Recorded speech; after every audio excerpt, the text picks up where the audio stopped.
Hello,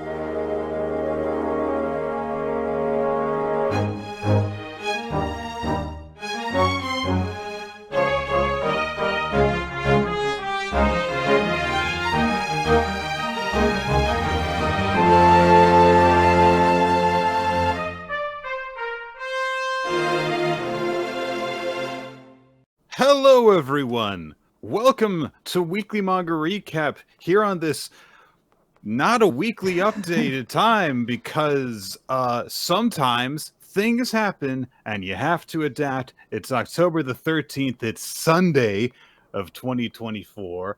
And some of you who may have been expecting an episode on October the 9th may have noticed that I was not there.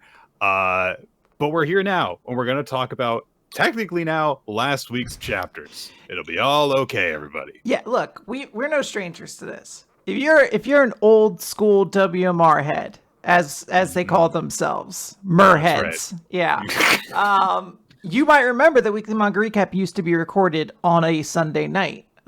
So this is honestly very familiar grounds to us. This is kind of like going back to your old high school, and you're like, this gym's kind of small when you think about it, and then you shoot a basketball and it goes straight in through the net, and everybody saw it. All your teachers, everybody who bullied you, they all saw you do something impressive, so they're applauding you and really giving you lavish praise, and then they serve a feast in your honor. Yeah, something we have a great amount of experience with, both of us, independently of each other. Everyone's giving you high fives. You know this feeling, right? When you've accomplished something. Yeah. Now, we should preface, though, by saying why there wasn't an episode on Wednesday, which is, in legal terms, an act of God clause. So true merheads, which is what they're called because the W is silent, obviously, will know that I live in Florida. Yes. And as someone who lives in Florida, one thing that every now and again I have to deal with for about half the year is that with only a few days' notice, catastrophic tropical cyclones, say that really quickly, catastrophic tropical cyclones can just form in the Gulf of Mexico or in the ocean. It was the Gulf of Mexico this time, and cause... Oh, they're doing it again! Hurricane! Oh, we're back. Or are we not? Oh my god. Again? Does this happen again? Are we... Quinn, did I get through a hurricane and come back and everything was fine just for Discord to be the thing that stops this show again? What is this? Are we going to need to find a fifth streaming service for us to record our podcast on? I do not like this. Okay, so a hurricane came through, Hurricane Milton. At a point while it was developing in the Gulf of Mexico, it was a Cat 5. It was insanely big. There were some meteorologists who were freaking out over how strong it had gotten and how quickly it had become strong. Fortunately, by the time that it blew through my area, which is the Tampa area, it was only a Cat 3, but that's still a major hurricane. Yes. It was still quite bad. Nicole and I live in the last evacuation zone in our county. So what that means is that, in our county, there's 5 evacuation zones categorized A through E. A is top priority evacuation. It's like, look, if you stay and the storm is at all dangerous, then it's going to be bad for you to stay here. You need to get out. And then it goes all the way to E, which is where we are. A through C, evacuated. Mandatory evacuated. As well as mobile homes and everything like that. We could have ridden out the storm here and we would have probably been okay, especially considering the fact that, as I'll get into, things were pretty all right, minor in terms of what had happened here. But we opted to leave because we've got a friend in Orlando that we stayed with. The storm did reach Orlando, but it was much, much weaker by the time that it did. So we were perfectly safe. I knew we were going to be perfectly safe from the get-go in terms of immediate harm. I was then a little bit worried that there was going to be property damage, but like I say, we're in evacuation zone E, which mostly has to do with elevation above sea level. There was an expected storm surge of about 10 feet, which means that there would have been up to 10 feet of water rising. And our evacuation zone, it only expects that there's going to be any actual water damage if it gets to storm surge of 20 feet. So It would have had to be much, much worse in order for us to expect there to be flooding damage. There was no flooding damage when we got back. That's great. What was really most distressing about the whole thing was not knowing about the aftermath. That has been my big thing that I've been stressing about the entire time was, okay, once we are through the storm and everything's okay, what are we going to be going back to?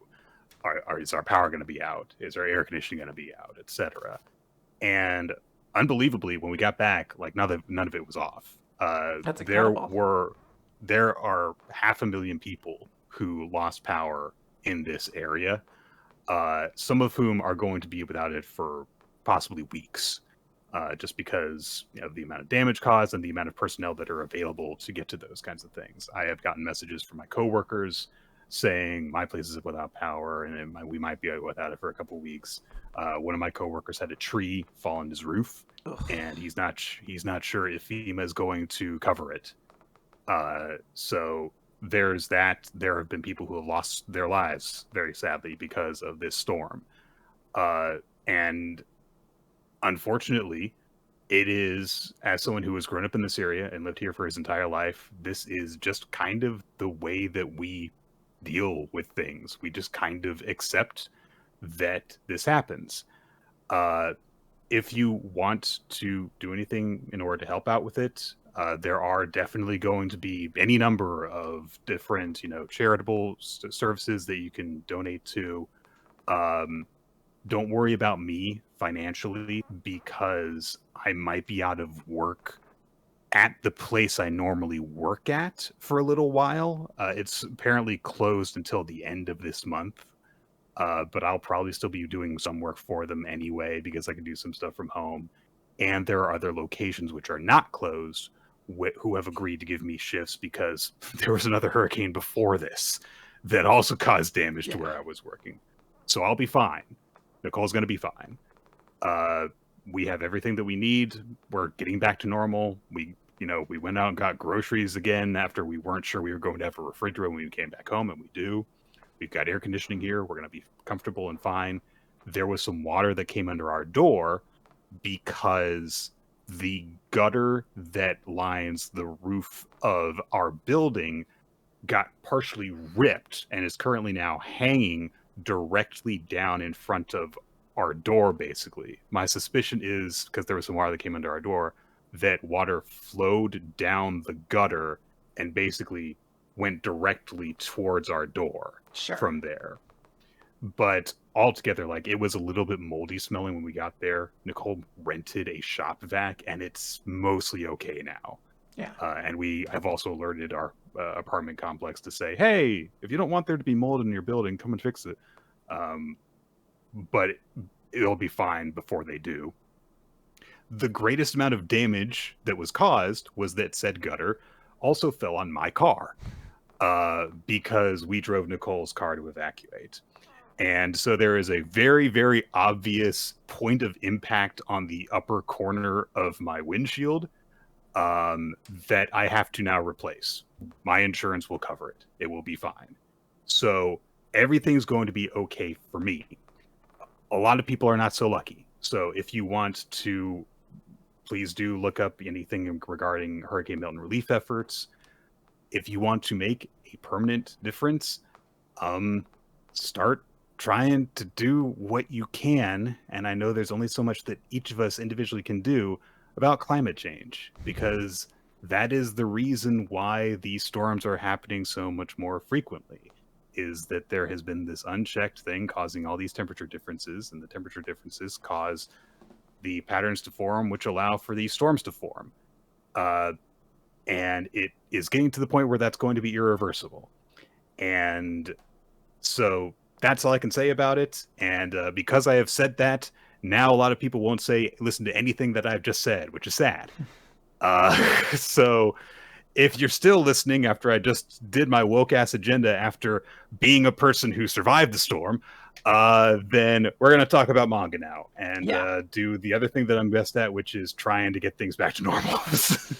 Yeah. So to I guess shift us to I guess why we're here with this podcast, we are going to be talking about manga. But as mentioned, a week of manga has just come out. Sundays are the day that most new official chapters come out. So there is this existing week of chapters.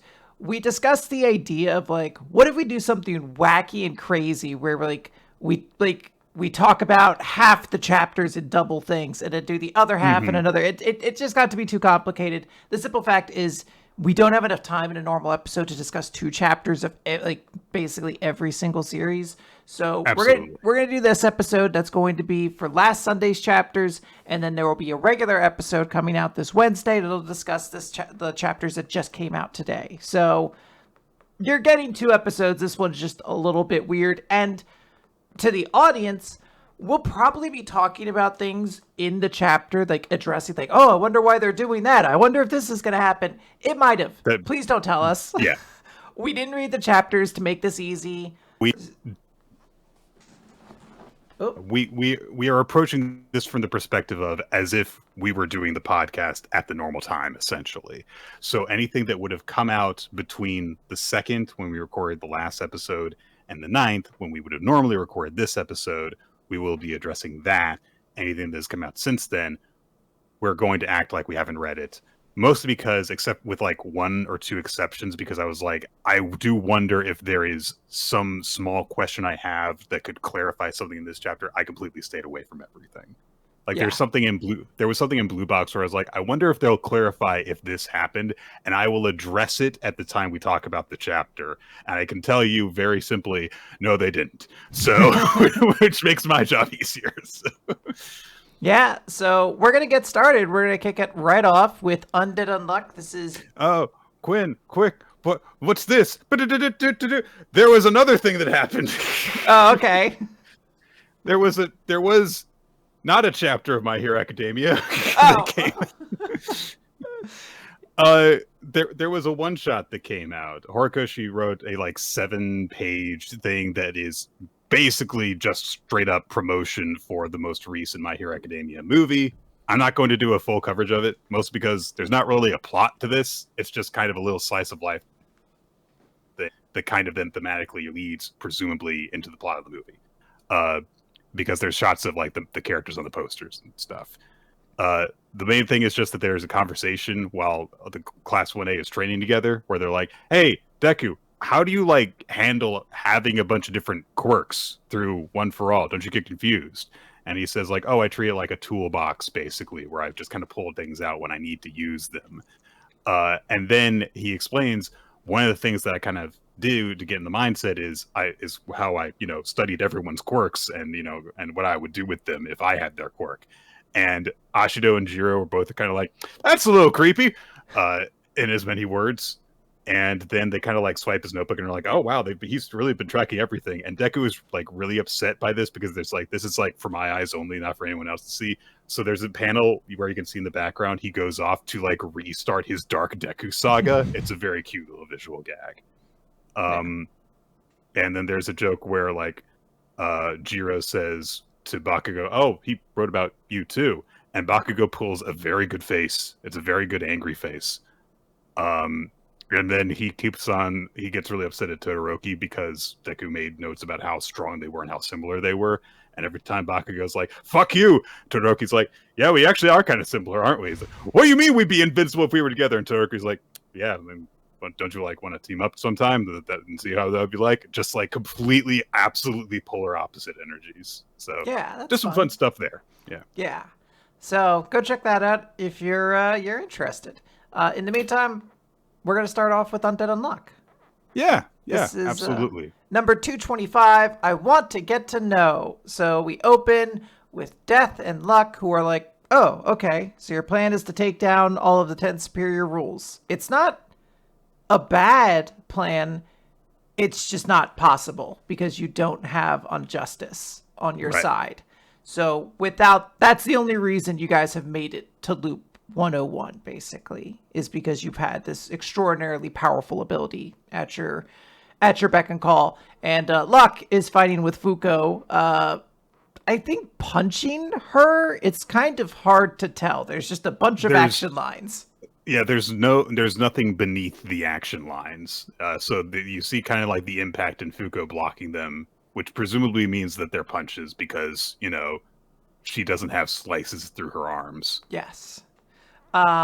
So Luck is basically like, yeah, you guys have Remember, right? You should be using it. Like, if you don't, you're gonna fucking die. So just do it. Like, that would make things better. And Julia, I like the transition in this page where it's Fuko looking determined and concerned, cut to the view screen of everything happening, cut to Julia making the exact same expression as Fuko. It's cool. So Julia is just watching all this happening and knowing everyone's working really, really hard. We see a couple shots of some of these fights that are currently going on, but notably we see that Six sends some of his juniors to try to kill Unmove, basically, Chikara. And they get stopped because John is making them invisible, and Fuko and Andy kind of intercept to fight against them. But they note, they're like, we can't completely stop them, and at this rate we're not going to last long. And we see all these fights going on, and we do get confirmation then about time and justice, and specifically also death and luck as well. And she just says, like, do you really think children can beat your parents? She starts sending off these skeletal attacks. It's Death's juniors, and Andy's just like, also, Death has a scythe that says death. It's made of bones that spell out death to make up the handle. That is a pretty metal way to have a scythe. I'm not going to lie. They're doing a good job. Seems like a very bad design to me. It's got to snap at every individual joint. No. It's necromantic energy holds it together or something. Yeah. I've read a lot of comics. You just need to put a couple words in there. Actually, based on the compression of the ions, it's actually indestructible. When they reverse the polarity, then it causes the scythe to actually have the strong. It's actually strongest at those joints, is the thing. Yeah. You attack those joints thinking that's going to be what breaks it, and then that's how they trick you, and then boom, scythe, head comes off. It's just how it works. Andy's like, look, I'm going to take death, because if you get touched by any of these, you just instantly die. So I'm the only one that can fight death, basically. And Fuko is holding Remember. And, everybody's like, oh, Locke's like, oh, good, you have it, basically. And Fuko just shouts out, she's like, hey, Julia, it's time you made up your mind.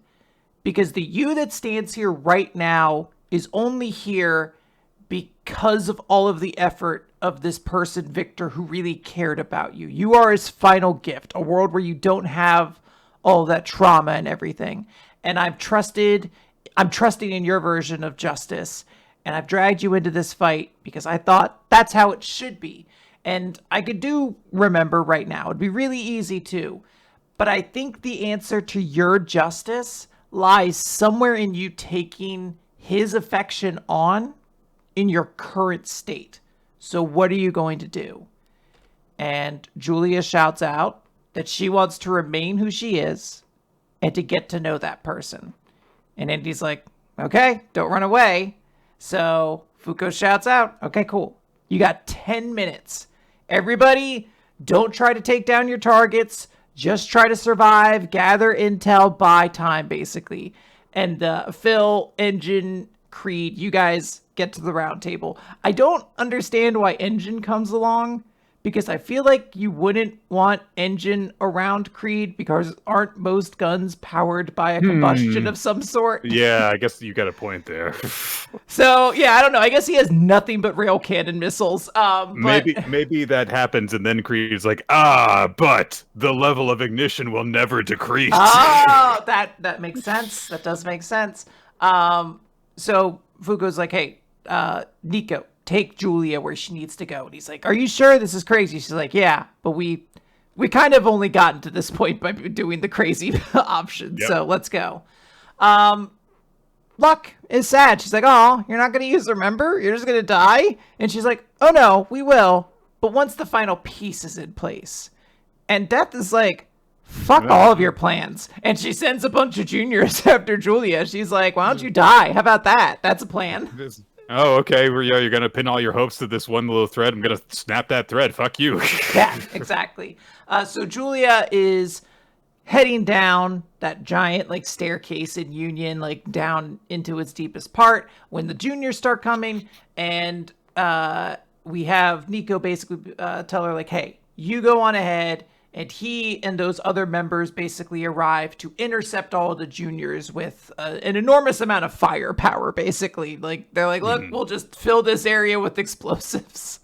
And Julia says, yeah, thank you, everybody. I'm off to see everything. And through his vision of justice, I'm going to find my vision of justice. And the chapter ends with Julia finding Apocalypse, shouting out his name and saying, hey, bitch, I'm coming to take those memories in you. Yeah. She doesn't say bitch, but she meant to. She feels it. She feels it. It's a cool image to end the chapter with, big action pose because she's drawing her rapier while jumping towards Apocalypse, and yeah, it's a nice workaround for it. Of like, okay, if it's possible to claim the memories from someone, then the only really valid option would be Apocalypse, because I mean, the only other person you could really get anything from would be either Andy or Fuko. So yeah. Interested to see how this will play out. I like that we are finally getting stuff with Julia again, and I like also some of the shots that we're getting of some of the other battles, and I hope that we'll actually still get some full fights out of this sequence, because we are really just getting like a panel at a time for a lot of these.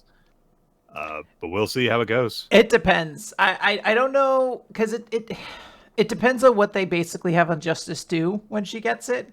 Yes. Because she could just be like, all right, I'm going to shout on Justice to everybody, and you all just, rip off your own heads, basically. Like, I don't know if it'll just equalize the playing fields or if it'll just end it. The one thing I did notice, though, in the shot of all the fights that are going on, in the fight against Justice, it does look like Yusu's sword has gone into the ground, which is very bad when your ability is to not be able to pull things out of things. Yep, she might be screwed. Yeah. So we will see what happens there, basically. But otherwise, cool chapter. Yep.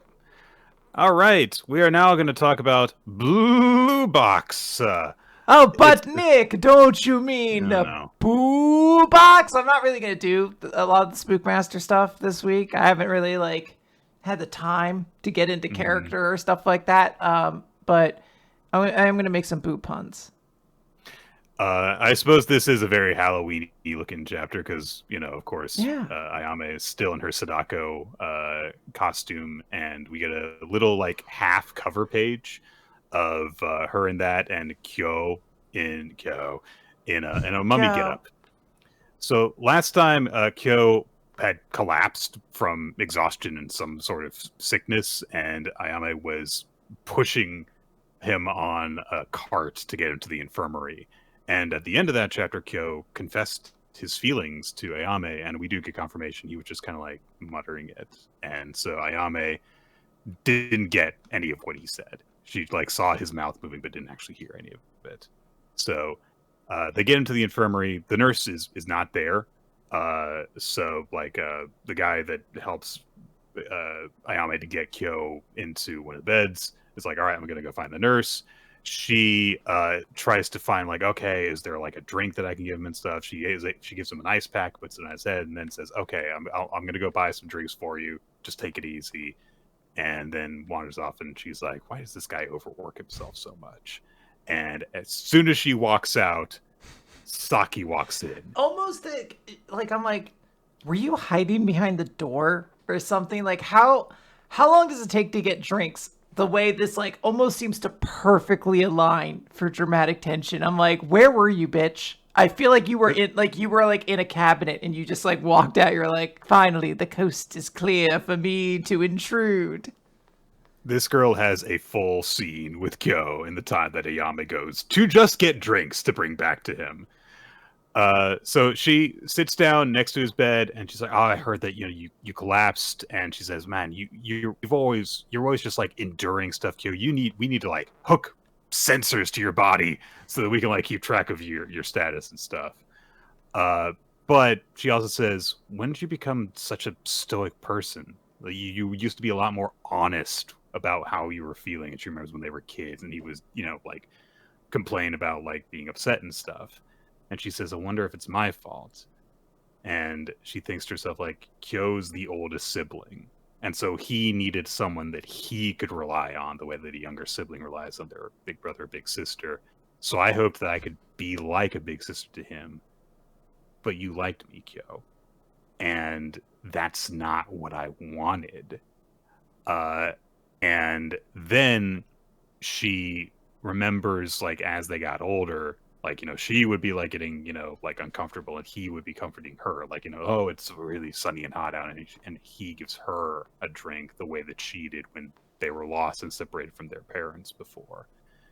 And she admits, I didn't want you to become stronger just to stop me from saying, I'm fine. So she says, like, I'm sorry, the old me wanted to just be this strong, reliable girl. I've never been cute enough to take advantage of your kindness. I couldn't show you how weak I was, and so I ended up hurting you.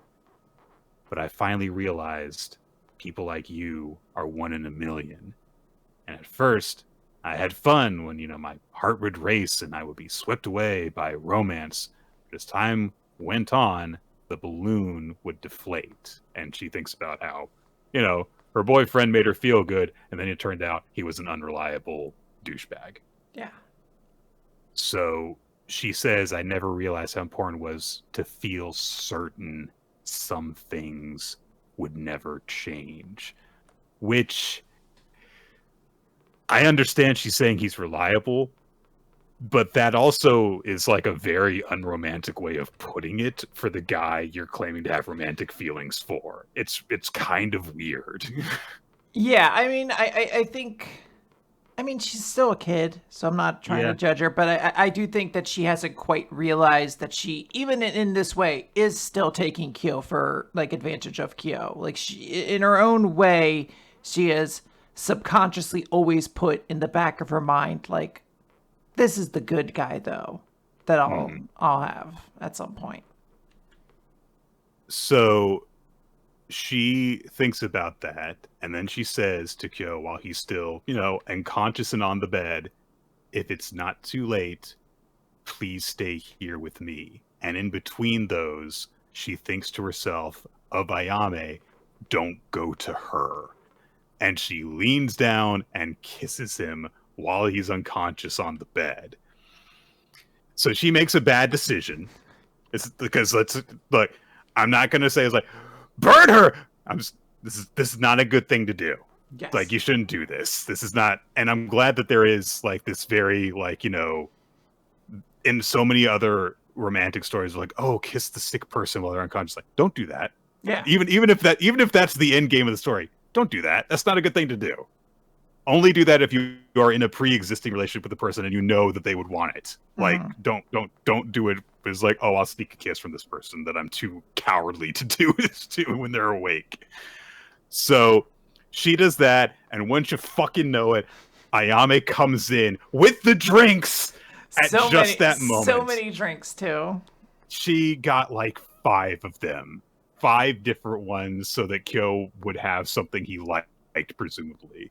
And she comes in, blank look on her face, doesn't make a peep, doesn't alert Saki to her presence, turns, and leaves. And Saki looks down, and Kyo's awake. And he's like wiping his mouth, and he says, what are you doing? Saki comes up with a very convenient lie, like, oh, I was just checking your temperature, and he's like, no, you weren't. No, I heard what you said. Bitch, you were talking out loud. What do you mean? So he rejects her. And because he came to the realization a minute ago that he likes Ayame, and he's like, look, I'm sorry, I'm different now. And there's someone else that I like. And so Saki just immediately is like, my friends are getting me cotton candy. I gotta go. Bye. And like does just, she doesn't want him to see her crying from the rejection, basically. So she departs. Kyo looks out the window.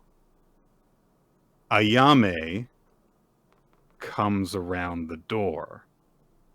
And she says, "Hey, is everything okay? I saw your childhood friend running off." And Kyo's like, "Yeah, I just know that I had to, just reject her."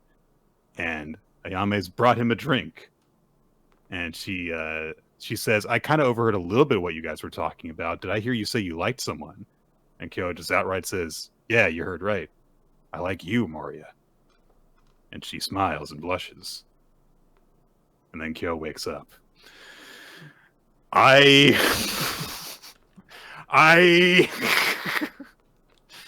That's painful. This is fucking painful.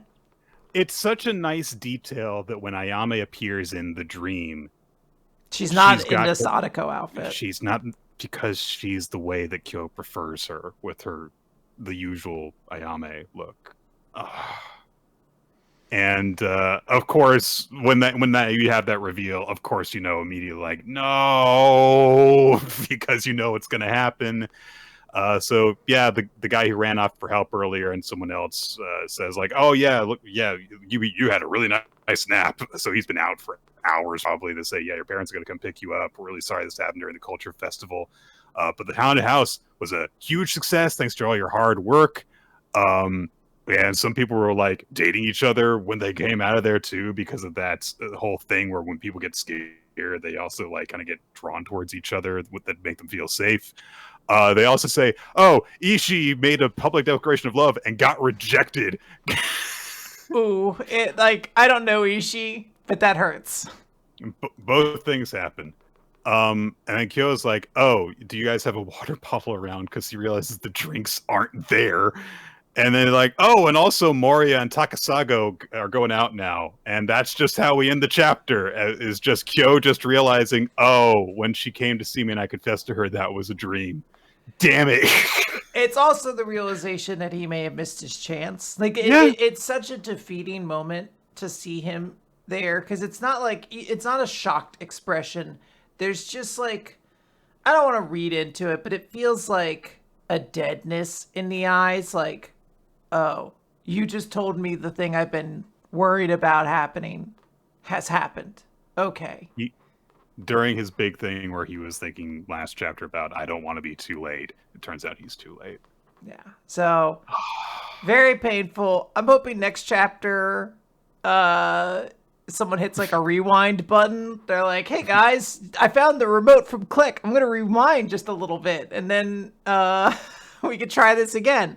But it's good drama. I don't know what to tell you. They're stringing me along, but it's good.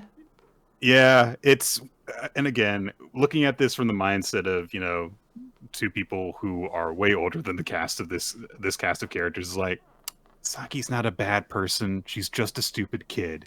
And, Takasaga's not a bad guy. He just also likes Ayame. They're not bad people. It's just that they're not the ones that you want to be together. That's it. No one here is making too many bad decisions. Again, besides the kissing somebody who's you believe is unconscious, not a fan of that. But otherwise, yeah, these are kids. They're making mistakes. I hope it works out for them. I hope too many people don't get their hearts broken through the course of this. Well, I mean, there's already been a few in this series. There will be more, but we'll see how many more in the near future. We got some hefty World Trigger stuff to talk about. Nick, finally. It's been so long since World Trigger just had characters start talking about potential and why they are good, and like I don't like we haven't advanced anywhere, but these two chapters are like astoundingly good in comparison to like what we've had with World Trigger for like the past like 3 years. To bring people back up to speed, the last couple of chapters have been about Rokuro and how he kind of sucks. And him trying to figure out why. He's just, because he supposedly was around Yuiga's level not Yuiga. I'm getting him Osamu. confused with how he looked like Yuiga from We Never Learned. Yep. Osamu. Why he looks like Osamu.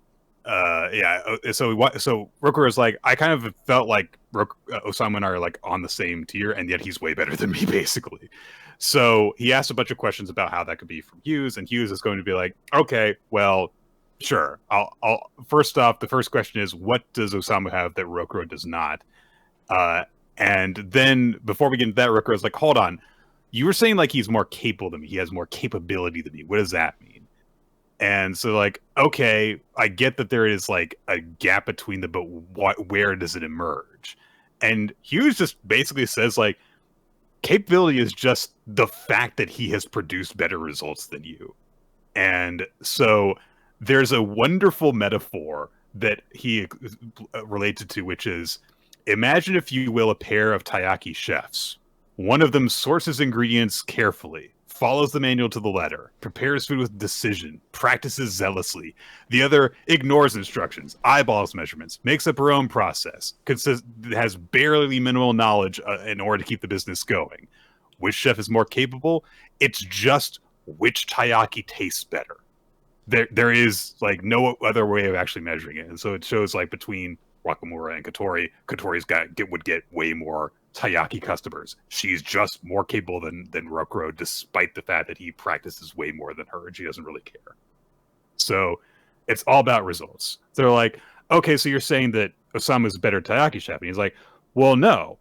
In this metaphor, Yuma and Chika in the division do the cooking, and Osamu hawks the taiyaki, and he's really, really, really good at it.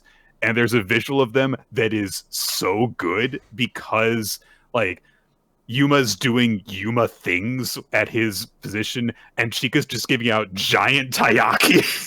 And Osamu, for some reason, has them divided with his spider trigger to divide the lineup. And he's got a little microphone. He's like, come on, everybody, taiyaki, oh yeah. It's very adorable. I don't know why I don't know what the spider triggers are supposed to even do in this metaphor, but it's nice that they're included. Like ballet ropes, right? I don't know why you need them, though. So essentially what Hugh says is like, yeah, he doesn't like do the thing that you typically expect from an agent in this, but he has the capability to contribute differently. And so he is affecting the results of his team positively in the rank wars. He guides the squad closer to victory with the capability that he does have. And so Rokuro remembers something that Katori said when like they were, like struggling and losing, and she was just like, yeah, this is just the limits of our current power. She just completely brushed it off and wasn't really bothered by it. And now he finally understands, like, oh, she understood the reality of the situation better than I did, basically. But I don't even know the other guys' names here. I don't care. One of them says, like, but what if someone, like, just, like, gets unlucky and, just, like, spawns in poorly and just loses there? Doesn't, would losing there really actually reflect their capability? And Hughes says, yeah, it would. And he relates this to, his position with his team in Kotor and how, I mean, he doesn't tell anyone this, but he's like, look, in a life or death battle, you don't have fair fights, basically. Your ability to deal with unfair positions is a measurement of your capability. It's just, it's one of those things where it's like, what does survival of the fittest mean? Whoever survived was the most fit. There's not actually like a meter that you have that translates to it. It is something that is measured after the fact. So because Osamu's been doing better than Rokuro, he's more capable, and that's it. So Rokuro's like, okay, well, how does he produce better results than me? And so Hughes says it probably is the difference in leeway or wiggle room. And Rokuro's like, so it's because I don't have any wiggle room? And he's like, no. Osamu has no margin for error. Let me put it to you this way. What's your goal? What's Katori Squad's goal?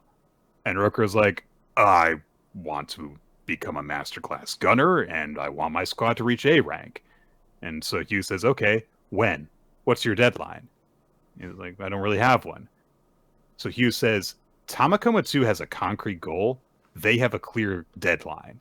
They have to make this away mission. They had to. And Osamu, like, publicly declared this, of course, during a press conference forever ago at this point.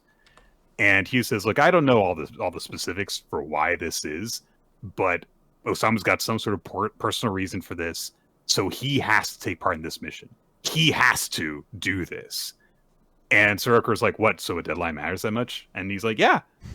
And so Hyuse paraphrases his teacher in saying, when one's objective has no hard deadline, due recognition of one's failures is difficult. So it's very notable to have a mangaka be the one delivering us this speech, because we are intended to believe Hyuse here. Like, he is right. And when your job is to very strictly follow deadlines, essentially, it does feel influential to some degree. So they're like, what do you mean by recognizing failure? And so Hyuse says, it is through awareness of what has been lost that we reckon with failure. And the metaphor for this is such a mild thing, which is Hyuse spilling his coffee and looking at the coffee on the ground to let him know what he lost. So mild. But so he says, like, when you have no deadline for your goal, you can just, tell yourself, like, okay, I'm not making progress, but I'm in the middle of things. I don't have any results to show for myself right now, but, I still have time. So you can just keep on postponing if you have failed or succeeded. And a baby Hyuse remembers being taught this and being taught, because the resources invested are bound to pay for themselves upon success, you can convince yourself nothing of value has truly been lost just yet. By not imposing a time limit, one is merely turning a blind eye to the value of time invested and lost. As long as you are blissfully unaware of these lost resources and time, there is no hope of grounded reflection and improvement. It is no better than marching in place. I don't need you to tell me about my fucking life, fucking whatever old ass guy from 8 volumes ago or whatever. Like, come on. I've got enough things going on. So Hyuse says because Osamu can't just march in place, he has to confront his shortcomings and reckon with them. He can't postpone that.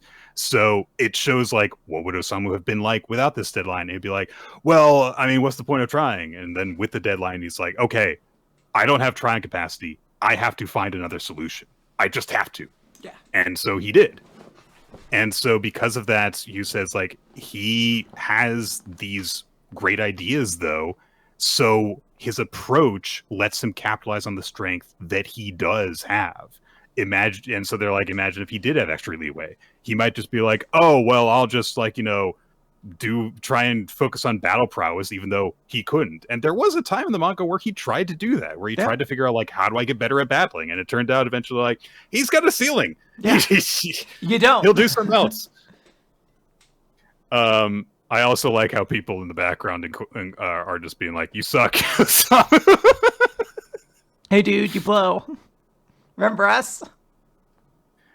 So instead they had to be like, okay, we're going to speedrun this thing. And he had to.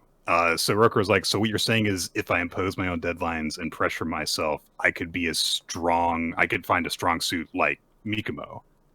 And Hyuse thinks about this for a second. And then he's eventually like, why do you want to emulate Osamu specifically? And Rokuro says, well, so I can be better. And he's like, look, I want to have that weapon that Osamu has to make up for, what I'm lacking. I want something that will change me for the better. And Hyuse looks at him and he says, are you sure that actually exists? And we go back to, like, the flower growing metaphor from before that Inukai was explaining. And then he says, while you are trying to spend time searching for something special, your competition is steadily progressing via standard efforts. And there is probably my favorite metaphor in all of this, which is Rokuro on the ground with a magnifying glass looking for something, and then there are people in the background climbing a hill as they jog, and they're just getting better because they're actually focusing on that. And it's great as well because like they're going upward while he is remaining below them on the ground. It's great. I just like the little note of like the secret to being better must be around here with a little magnifying glass. He's even like dressed up to go jogging too, and he's just not doing it. Yeah. Very good. So, Hyuse is like, you're like trying to find some sort of Imagine Magic bullet, and that is marching in place. Exactly what I told you that you need to not be doing. So Rokuro is like, so what you're saying is I've just been going nowhere, and it's not just that everyone else is special? He's like, yeah, pretty much. More or less, bud. I don't know I told you this was going to hurt. So they're like, oh, so what you're saying is that the approach Mikomo took isn't just something anyone else can copy. And Hugh says, yeah, so when Tamakomo-2 lost in the rank wars battles, Osamu asked Jin to join his squad. And they're like, wait, what? He did? And he's like, yeah, that didn't happen. That's kind of why I ended up doing it instead. He doesn't say that. But he says, I doubt there are many who could have just brought themselves to do that. But he had that deadline weighing on his mind, and he knew he couldn't just run away from that. So he said, so Hughes explains, like, every one of us has different variables to grapple with. So while emulating the external actions of someone else may be doable, emulating their internal state is not. I could elaborate on the difference between you two all day, and you would not walk away with anything gained. And I said as much earlier, and now I've explained why. Jesus. This poor kid. Just like Hughes is not doing this to be mean, but in the course of being helpful, he is telling Rokuro, you suck. Yeah. And to be fair, he let him know ahead of time that was going to be what happened. He called up someone else to be like, hey, do you mind? I'm about to dunk all over your boy. Like, I'm about to fucking mercilessly destroy everything he thinks he is. Are you okay with that? And his bud was like, yeah, go for it, dog. This boy is asking me to punch him in the face, and I'm going to break his jaw when I do. Maybe he'll walk away from it improved, but I'm not sure. I am just sure I'm going to break his jaw. Yeah. Should I do it? Like, so Rokuro's like, well, then what can I do to improve? And Hugh says, well, one potential approach is you leave Kotori squad. And so Rokuro is shocked by this, and he's like, I will explain why you've got a problem that you do. And that leads us into the next chapter, which is 247. And so he goes to, a dry erase board, and he takes, a marker, and he draws like this stepped structure to indicate, the gaps between different ranks of people. And he's like, okay, this is a diagram that shows your relative combat levels in solo battles. So you're here at like middle B tier. Osamu's down here at the bottom of B tier. Up here is Kotori in like A rank. Here's Tachikawa way up here in terms of how good he is. And so they're like, okay. So Osamu's below Rokuro. But now we switch around to show prowess in team battles. So now Osamu is above you. He's up at A rank with Kotori. And I don't know enough about Tachikawa. Yeah, I love that. I kind of love that. Yeah, he's like, I actually probably shouldn't have included this guy in the analogy. I don't actually know him. So Rokuro's like, okay, well, I guess I did drop down to mid B. Okay, but I feel like Yoko's like ranked too high there. Because there's all these situations where she's only, gotten out of a bad situation because Hana had some input. And I like how Hugh's just like, okay, I'll put that you probably know her rank better than I do, sure. But we'll drop her down by a level. But she's still like above you in this level. She's below Osamu, but she's above you. And so Rokuro's like, I feel like you're still placed too high, but okay, let's go with that. She's not. Yeah. She's kind of messy. She kind of gets caught off guard a lot. Yeah. So Hugh says, would you say that this is how you kind of think the situation is? And Rokuro's like, yeah. And Hugh says, okay, so I deliberately did this wrong. You're actually down here. He has a family. Like, this man has to go home and, like, address people. He has to be a fucking human being. He doesn't have to go home tonight, Quinn.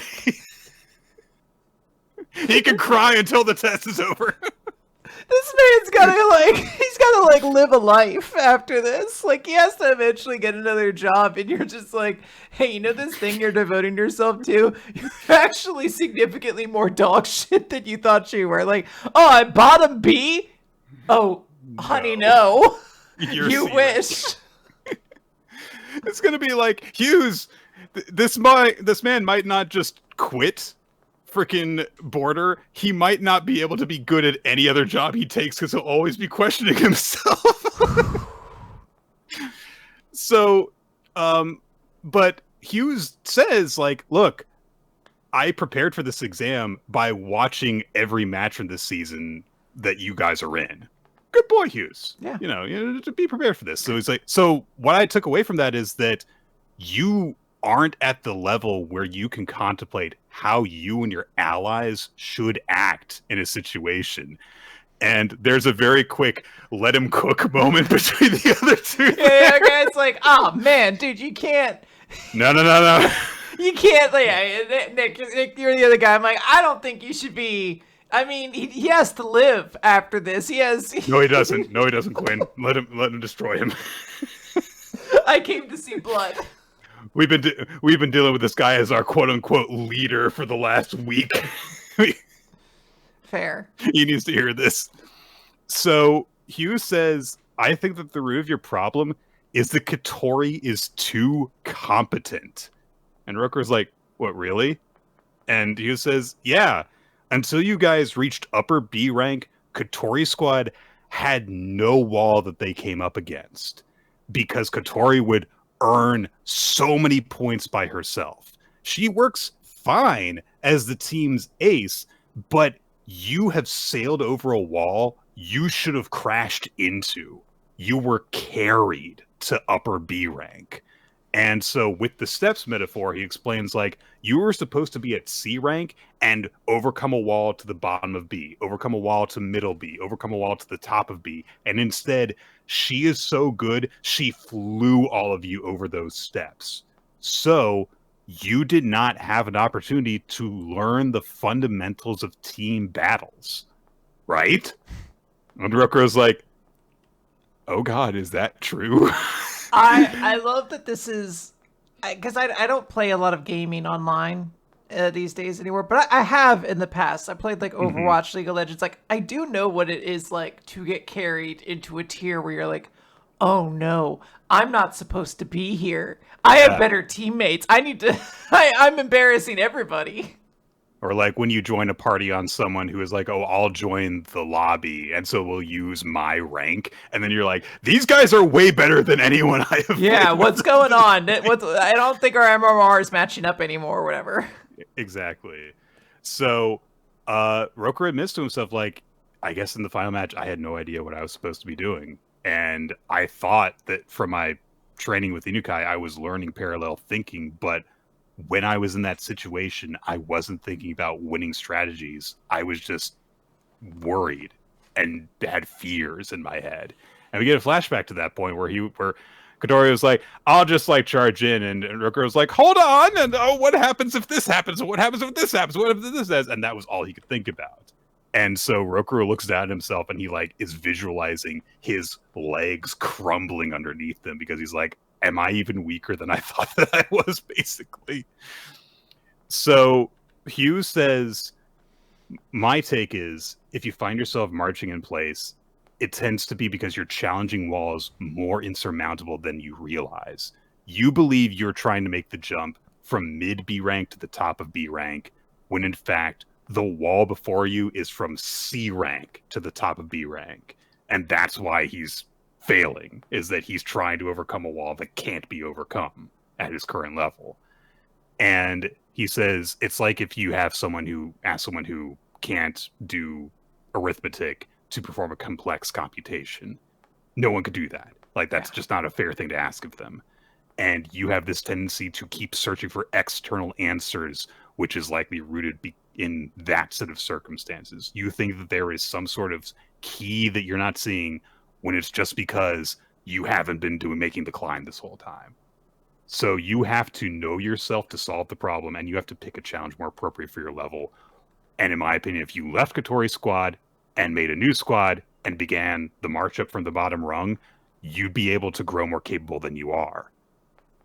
And it's just like, when you lay it out, it's like, that's a very, very good, very well constructed argument. I mean, he lays out stuff here, not to like jump us a little bit forward here, but he lays out like, hey, like you need to start like taking this jump as well as like small miniature steps as well. You need to be like, get better cardio, learn what positioning means, figure out how to use my environment to my advantage. Like these are all like tiny steps he needs to make, and then the fruit of all those together will be enough for you to make that jump. And it's like very helpful. Like there was something in my mind that was like, oh, maybe we should also start breaking things down into these blocks for these things that we haven't done before.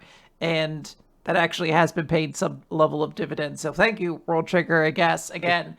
But I mean, I don't know if this is a great approach to everything in life, but this is a very well explained way to, like, you know, explain this approach to self-improvement and solving problems.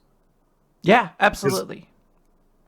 So he's like, yeah, you're trying to make this huge gap divided into these 3 ranks. And then Rokuro is like, what if I can't even make that first step? And he's like, you subdivide it, make even smaller steps in between, and then start climbing that way. And he's just like, look, it's just down to effort. And Rokuro is kind of like left to think about this internally. He's quiet. He doesn't respond to people for a minute. And he's like, now I get it. I've been terrified of learning that I'm just straight up incompetent. And because of that, I set myself up for failure. I would pursue answers from others. And let's say I do carve up those goals into the tiniest possible sub goals. See, I get my ducks in a row to the point even an idiot like me, well, he doesn't say that, even a worthless idiot could succeed with a little effort. If even that's not enough for me to climb the first real step, I'll just be proving that I'm hopelessly incompetent. And there's this very heartbreaking little metaphor where, you know, Rokuro is just like carefully bringing blocks to make the first step, and then it pulls back, and he doesn't know how to form them into steps to get up the first step. Yeah. It's so sad. Like, it's very so he's like, if I can't do it, then I'm just going to prove to myself that I will never be able to do it. And so I've been running away from that. Confirming has been my greatest fear. And so everyone's like, oh man, this guy's just totally torn down now. And Hyuse says, can you ride a bicycle? Like, yeah. And Hyuse says, then you'll be fine. You're capable of this. I can't.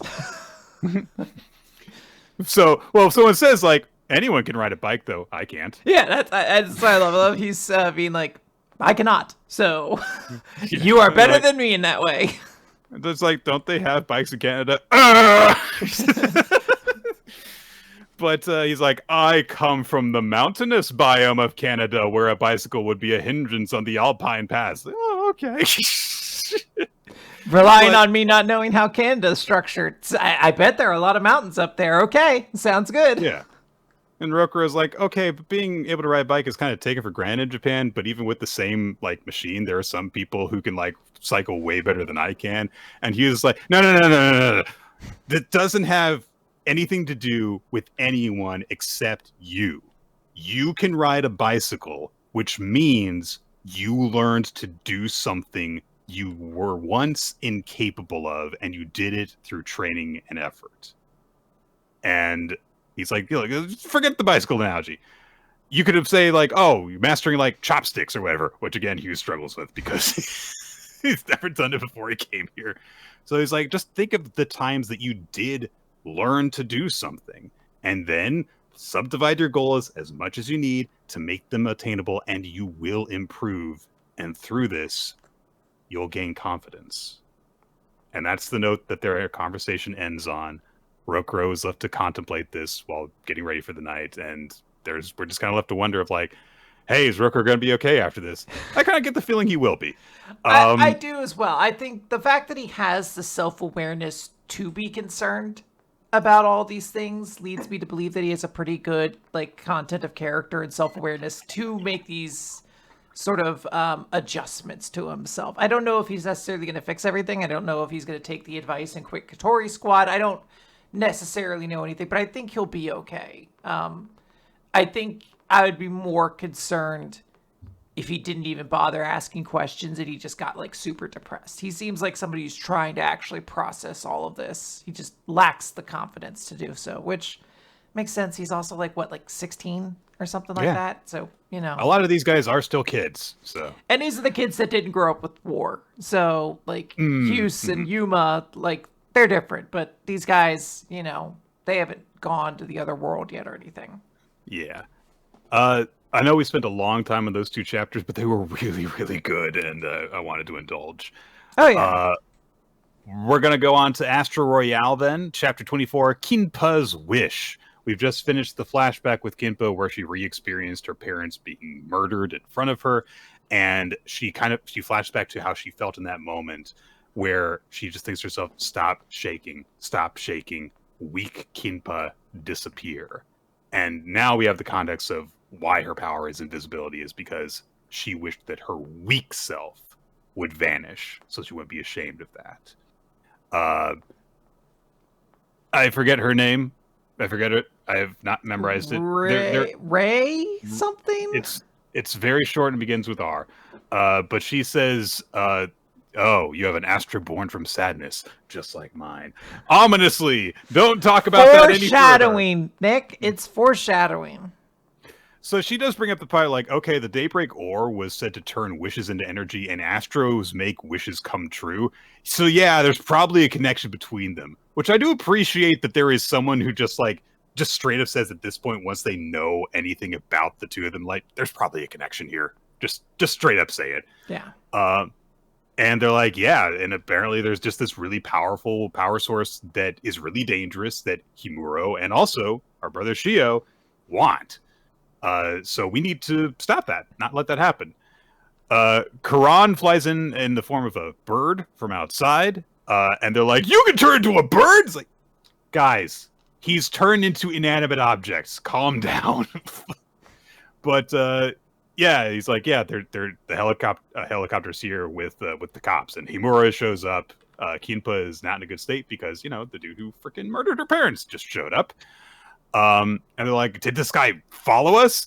And we are reintroduced to Himuro, like he gets a full boss introduction, and it's like, that was there when he first showed up. I don't know why we. Yeah, that was less than a month ago, I think, at this point. Like, maybe no one reads Astro Royale, Quinn. That sounds so brutal. Like, you have to go in, you're like, all right, my audience is going to be 100% new people because no one will read one chapter of it and stick around for the next one. So this is subdividing your goals, like you said. Yes, exactly. Astro Royale is Rokuro. Right. Until you have the confidence to know that your readers will know what you're talking about, reestablish all the time. So... Yeah. Kinpa is like literally like shaking, and she is again telling herself, weak Kinpa, disappear. But Himuro just like runs in, not Himuro, Hibaru runs in and is just gonna punch Himuro in the face. One of his agents steps in the way and does something to just with a hand deflect the punch. We don't really get anything indicating how they did that exactly, but they do. Himuro says that, arresting Terazu was just kind of like a way to get you guys to react, basically. But I wasn't expecting you guys to come out here, so this is kind of great. Also, the Furukogi daughter is here, so I'm going to kill all you. Because, you know, he's a monster, basically. Sure. He shoots his Mr. Freeze gun, but it is stopped by Terasu's shield. And then Kinpa has disappeared, so Himuro's like, ha ha ha, she's turned and run like a coward. You can never outrun the law. And Hibaru kind of like spoils it, basically. I don't like that he talks here.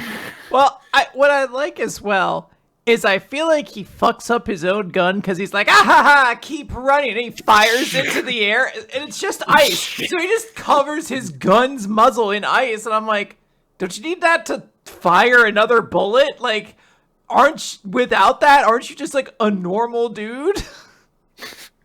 So Hibaru flashes back to when he and Kimpa were kids in like the dojo, and Kimpa said, "Spar with me, cause I want to be strong."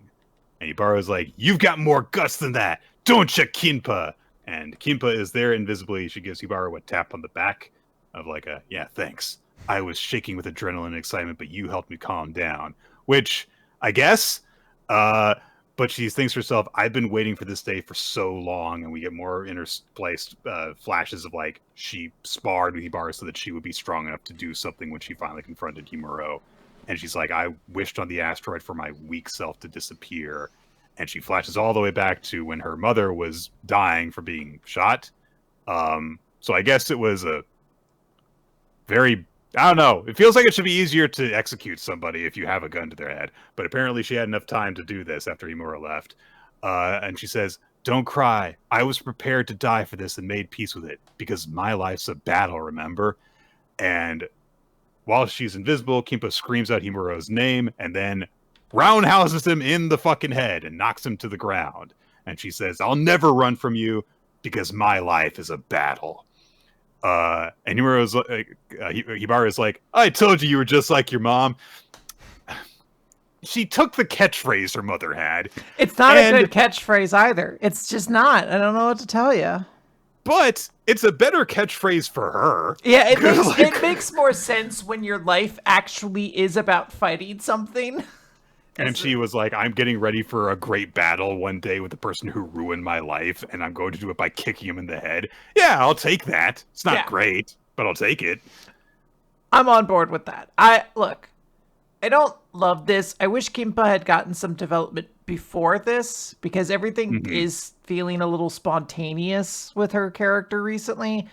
But if she's getting development, I'm fine. Like, I want these characters to be something. So, like, if they're saying, look, no, this girl's dedicated. She's not just like a reconnaissance character. She's actually been training. She knows martial arts. Like, she's a tough girl. Then, like, awesome. I wish I had known this beforehand. Like, I know she kicked Shio, but that was kind of like we're all in a shit situation. Like, everyone give it what you have. So I'm happy for that. This dude sucks. This is like a boring character, and I'm like, he's the most cartoonishly evil person. Yeah, there's not a lot of interest or intrigue to this character. Honestly, I'm more intrigued by like his quiet assistant that somehow deflected Hibaru's blow. Like, that's more interesting to me, but I don't know. I assume he's not dead, so we'll see more from him next week. This is again where the audience knows stuff that we don't. Next chapter, they'll be like, I can't believe Himuro's dead.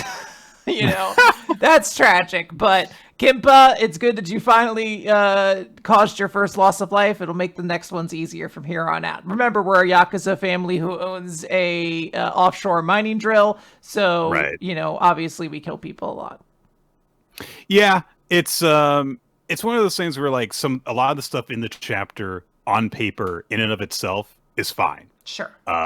In the context of the larger story, it could be better, which is kind of been the thing for a lot of Astro Royale. Like, even the best parts of it have been like, yeah, but it's in the context of the greater story, which when you think about the context, it makes it worse. But what can you do? Let's move on to talking about... Oh, right. Hakutaku. Oh, is it not Ichi the Witch? Damn it, I always forget how letters work.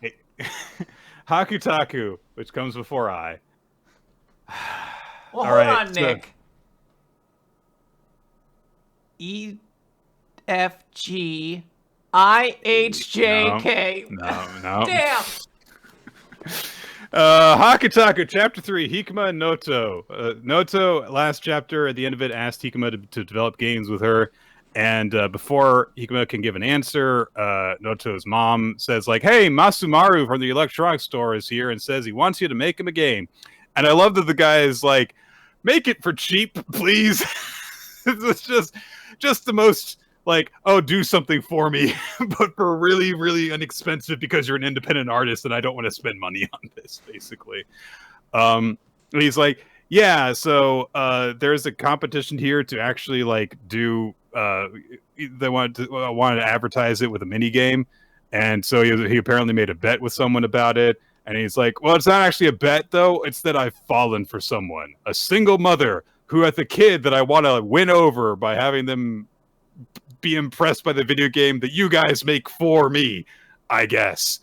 So Noto says, however, like, I am only going to do this if Hikima does it with me, because I am only interested in doing games if he makes them with me from now on, if we do it as a team. No pressure, Hikima. But he is already, like, thinking of an idea. He's already got an idea in his head of what to do. And he's like, what if we did this, where it's like you have to find a dog to take a picture of within 5 minutes, and just do, you know, stuff like that. And so this is a very advanced game that these guys make.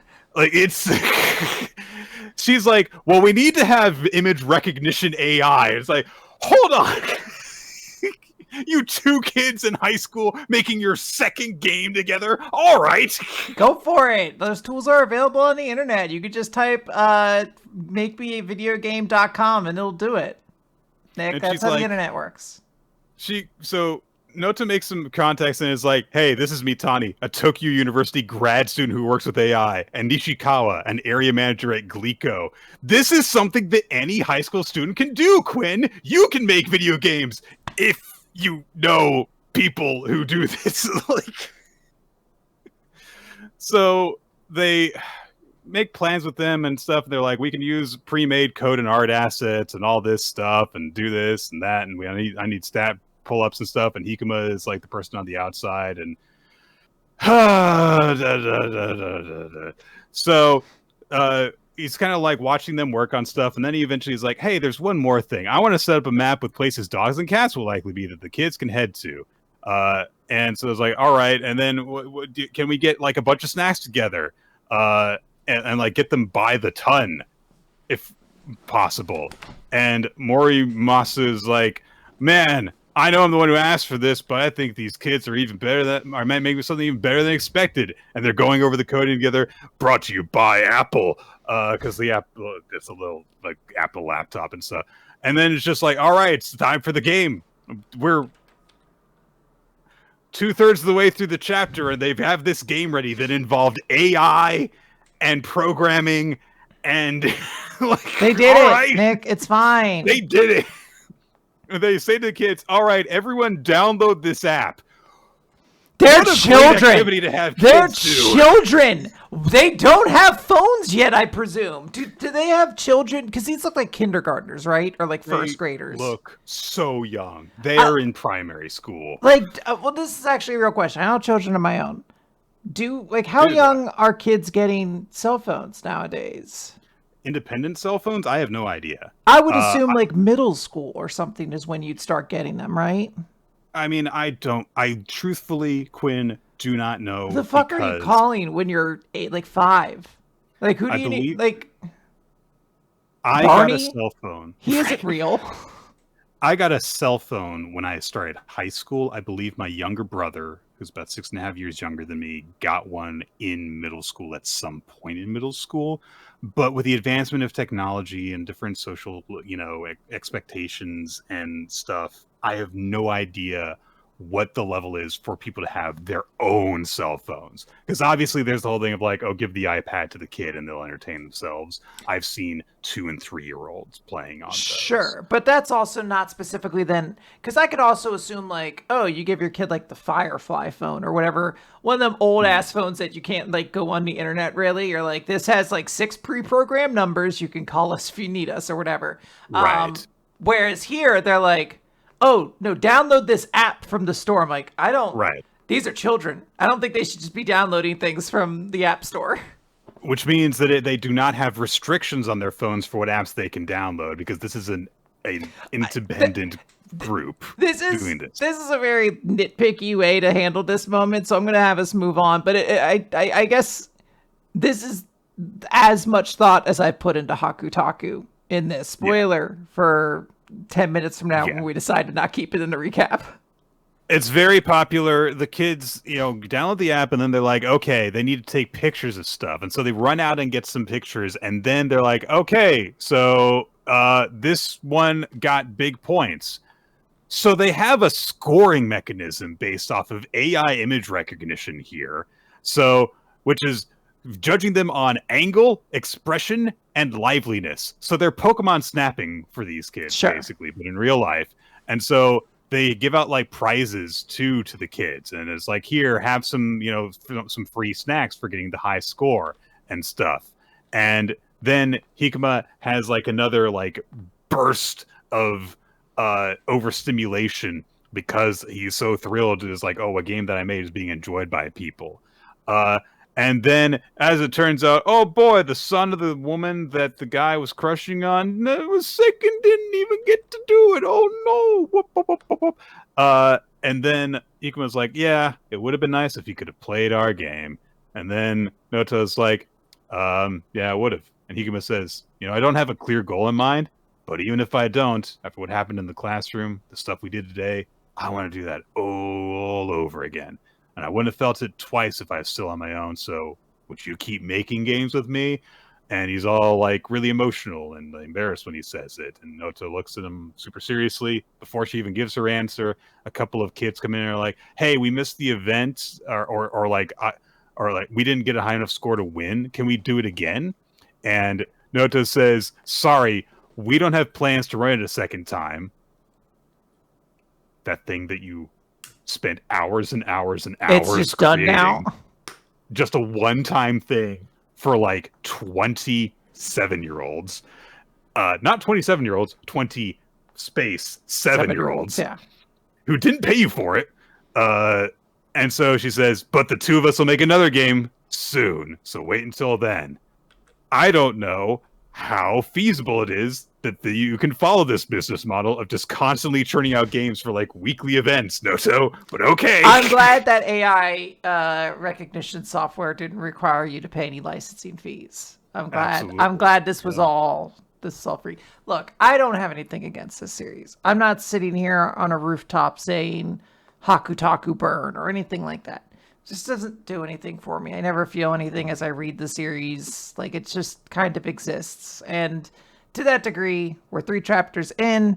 We're not going to add this to the recap. Unfortunately, this has been a very packed recap section. Yeah. Like, obviously, Ichi the Witch just came out, and somebody has to be the sacrificial lamb here. Unfortunately, it's going to be Hakutaku.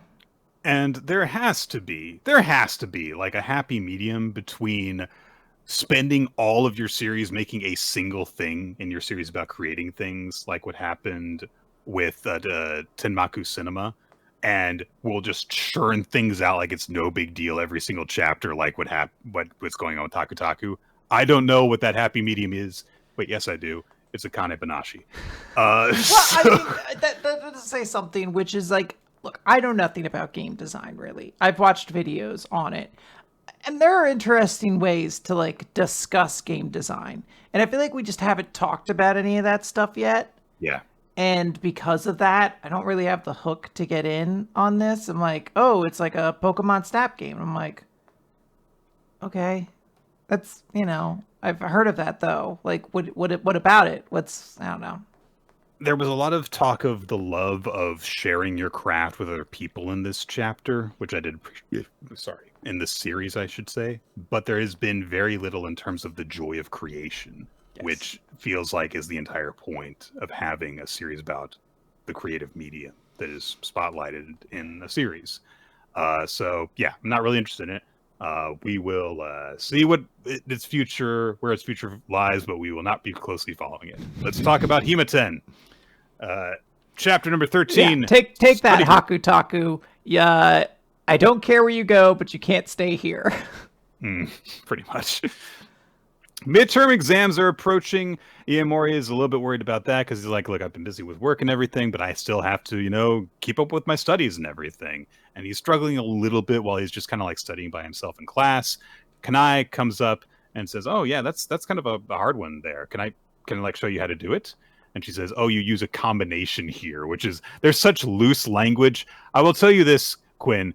I don't know enough about Japanese, nor do I have the context of what the initial problem was to be able to determine what these formulas were. I can't even... So this is one of the few times Nick is not going to solve the math problem for us.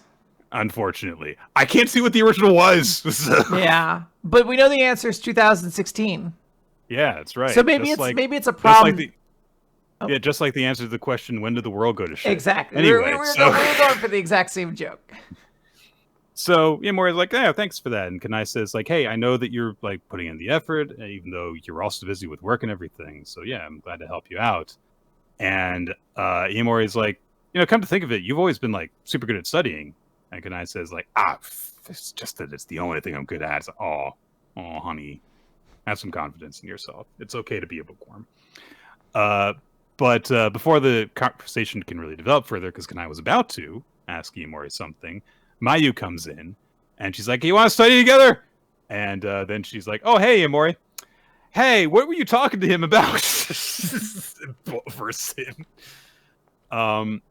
So then Iemori realizes, like, oh, Kanai was, like, offering, like, to do stuff with me in the last few times we talked together and do stuff as friends. So he just straight up says, like, hey, if you guys are going to study together, I've been, like, struggling with some of this. Do you mind if I joined you? And Mayu's immediately like, yeah, that'd be awesome, right? And Kanai's like, yeah, okay. And they walk off. Iemori's really happy about it because, hey, he gets to spend more time with Kanai. Himari comes up and says, like, hey, good for you. Yeah, you get to have a study session with Hanoka. Good job. She also actually invited me, but I've got to work, so can't do it. Which, makes sense. She's a busy girl.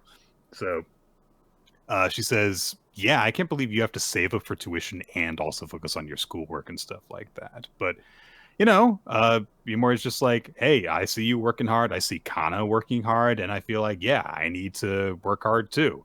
And so Yumari's like, keep it up then. And she gives him a drink. And it's like, oh, do you have a drink? Yeah, it's yogurt.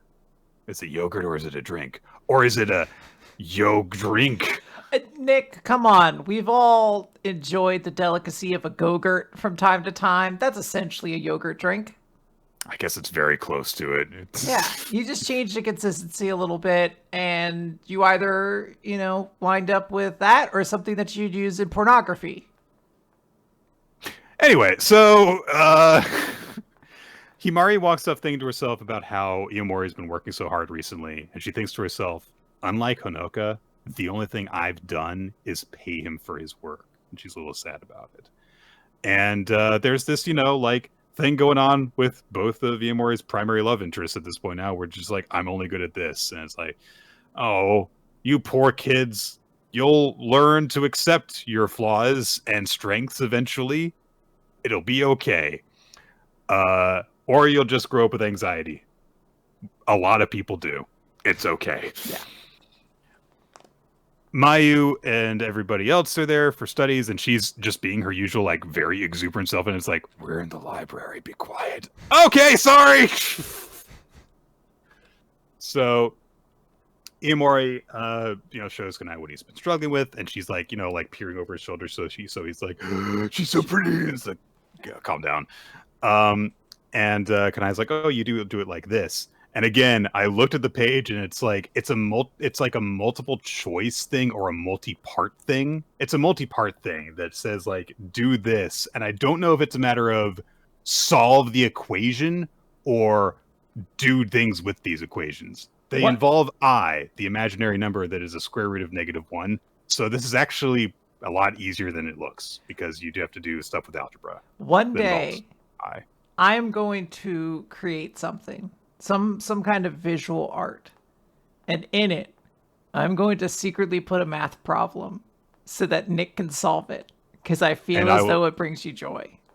And I will either be like, a math problem, or I'll be like, Quinn, you looked up something far too complicated for me.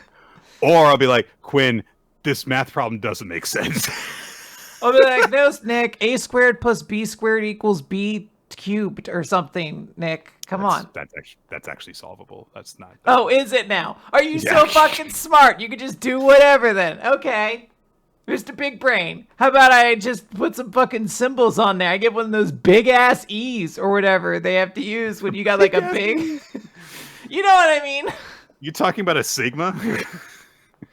Look, Nick, I'm not into your beta sigma shit, okay? All right, I don't listen to Joe Rogan. I'm not into your podcast. I was just gonna make a fun math problem for you to solve, maybe a long division one, but apparently that's too simple. Okay, no comment. So, how many times does 12 go into 60, Nick? 5. Shut up! Fuck off and die.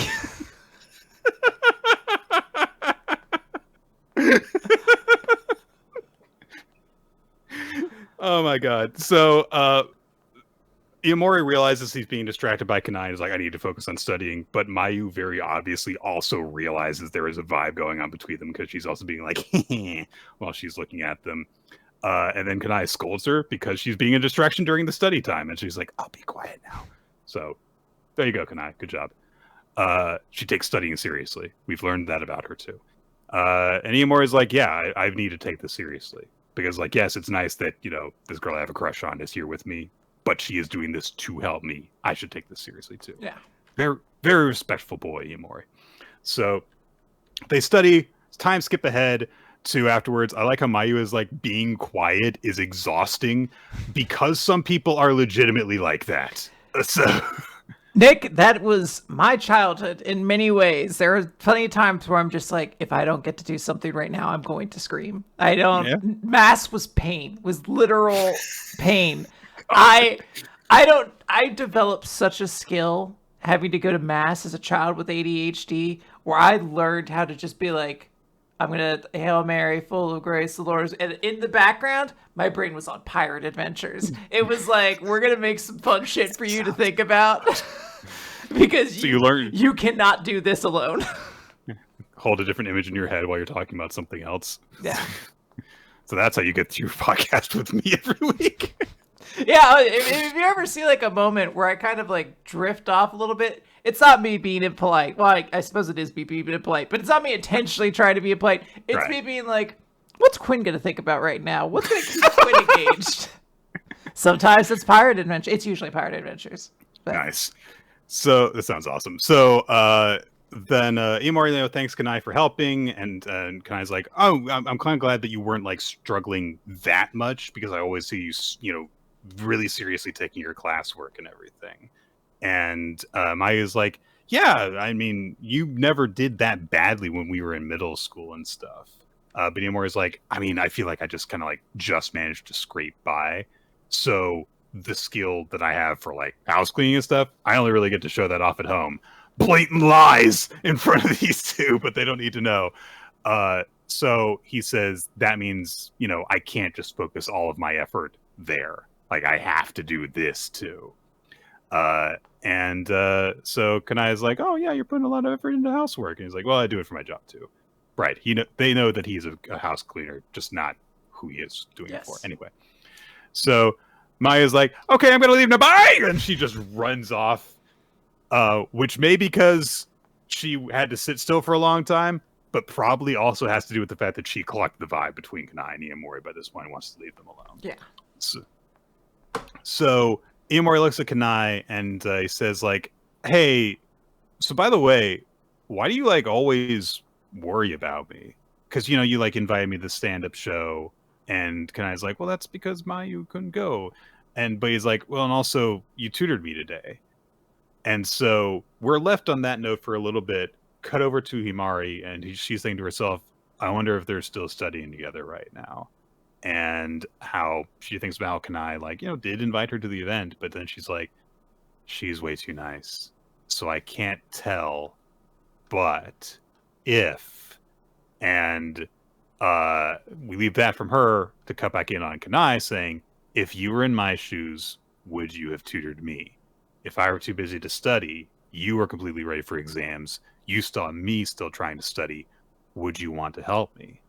And Iomori says, yeah, I think I would. And Kanai says, well, I feel the same way about you. And she is blushing, and there is sparkle motion over her and stuff. It is very, very, like, you know, the look that this only looks this way to Iomori because he's in love with this girl. But this feels like a very big, not quite confession between the two of them this moment. And then we cut back to Himari, who finishes her if thought, which is, if Iamori also likes Hanoka, what will I do? So, feelings getting felt. That's where we leave off our chapter. Yeah. This is good. We're playing with this drama space. Like Hima, like there's a little vagueness in her words at the end where you're like, does she mean that she's recognizing that she's starting to crush on this guy, or does she mean something else? Like she says also likes Hanoka, like what am I going to do? So I don't know. There's something intriguing going on here, and I'm curious to see it. And this was fine. This was a good fun chapter. Hima knows that Hanoka likes Iamori, so there is some ambiguity there. Yeah, I think it's it does seem more along the lines of like, how can I matchmake for them? But we also have gotten hints that she does have moments with Iamori. She just doesn't acknowledge them yet. Right, and it's there's definitely that feeling that at this point it seems to be, how am I going to react if I find that out? As opposed to what will I do to help them is the feeling that I get, because there is definitely an understated kind of worry to her at this point, but we'll see. Fun stuff. Ichi the Witch now. This is what Nick's here for. Did you know? Ichi the Witch. I didn't mean to interrupt you, but did you know that if you were to look at your last couple weeks of favorite series and MVP, it's Ichi and Blue Witch or Blue Box back to back. You love this series, sense. Yeah. I do really like this series so far. This is, I think, probably my least favorite chapter thus far. Still good, but it's just not. I can just tell you, it's not my favorite chapter this week. But we start off on a really strong note where there is a mirror that is like the portal into the secret base here. And so the mirror is like semi-sentient and looks like a mouth and says, name. And Deskara says, everyone's favorite uber-talented badass Deskarus, and one guest. And the mirror goes, everyone's favorite uber-talented badass Deskarus, voice print verified. And it fucking sends out its tongue rug.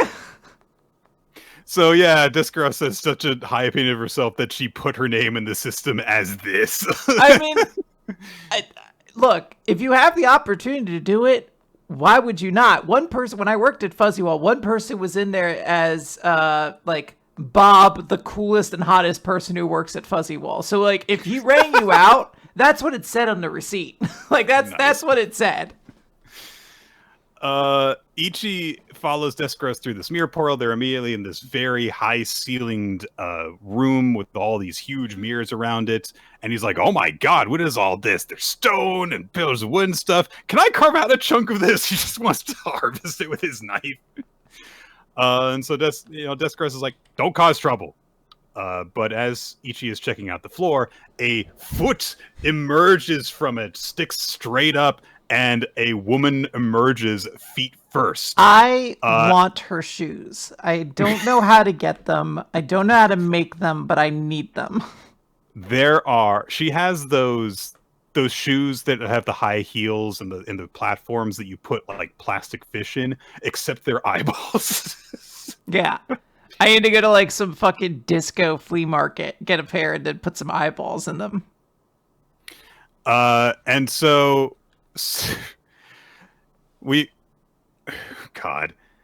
So she looks at Ichi and immediately like analyzes his specs from a glance and is like, wow, you're a real sturdy musclehead.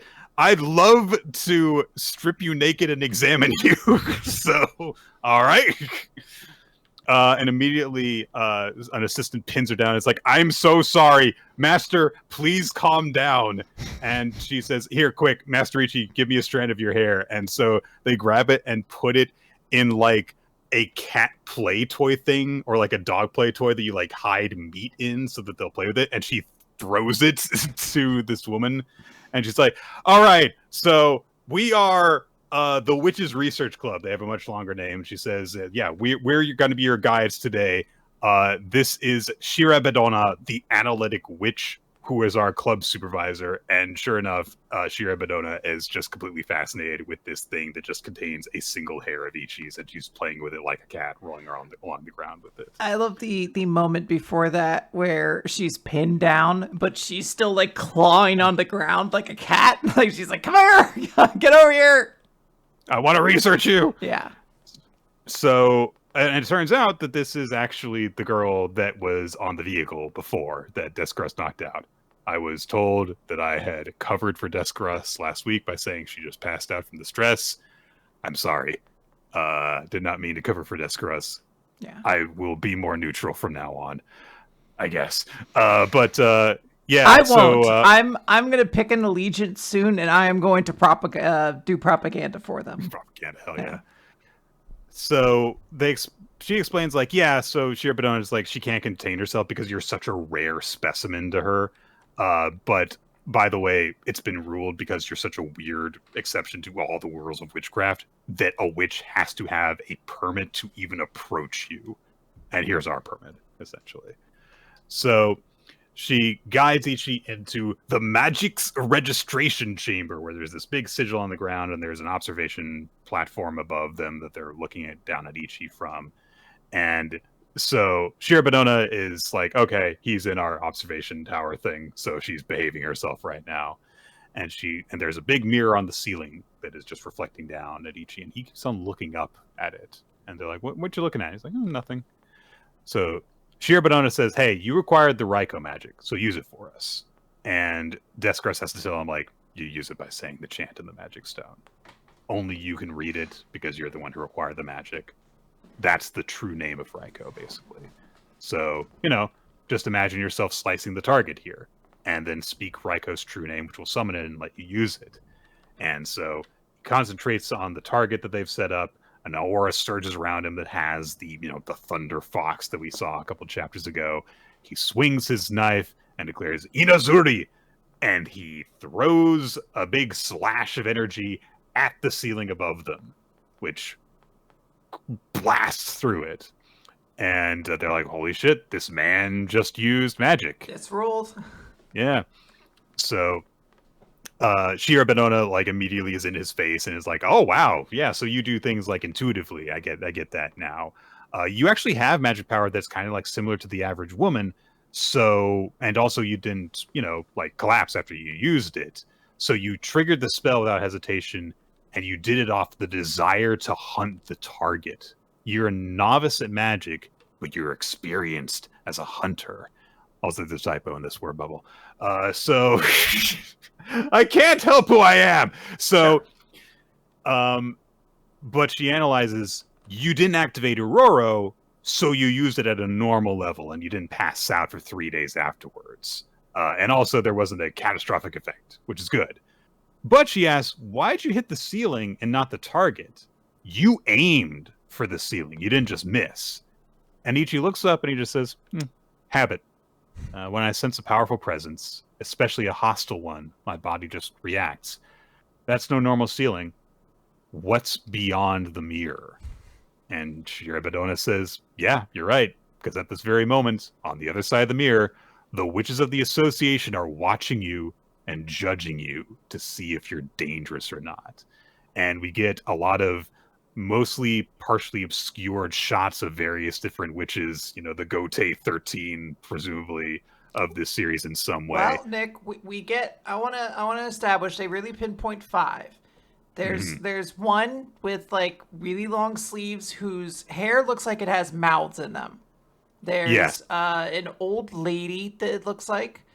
There's one wearing kind of like a parasol. Like a jester's cap. One of them has a bunch of music around her and she's wearing headphones. And then one looks like, I don't know, a fashion like this person looks so cool. And it looks like Doflamingo's lesbian cousin. Yeah. And I say that perfect. in all the best ways. I really don't know how to say it. This woman looks great. Like I know nothing about her and she's awesome. Which one are you most excited about, Nick? Her, and also I can't help but I know that it's because she's the boob one, which is her design. And I'm not saying that's why I like her. I'm just intrigued by her having the sweater that goes all the way up to her mouth, but still exposes her boobs. Oh well, I mean that's just fashion, Nick. Come on. I am most excited about the Jester one because clown girls, they're pretty cool. And, I don't know what to tell you. She's also got card suit imagery. I love too. a good card suit themed character, Nick. Oh, Gambit. I'm also Mon ami.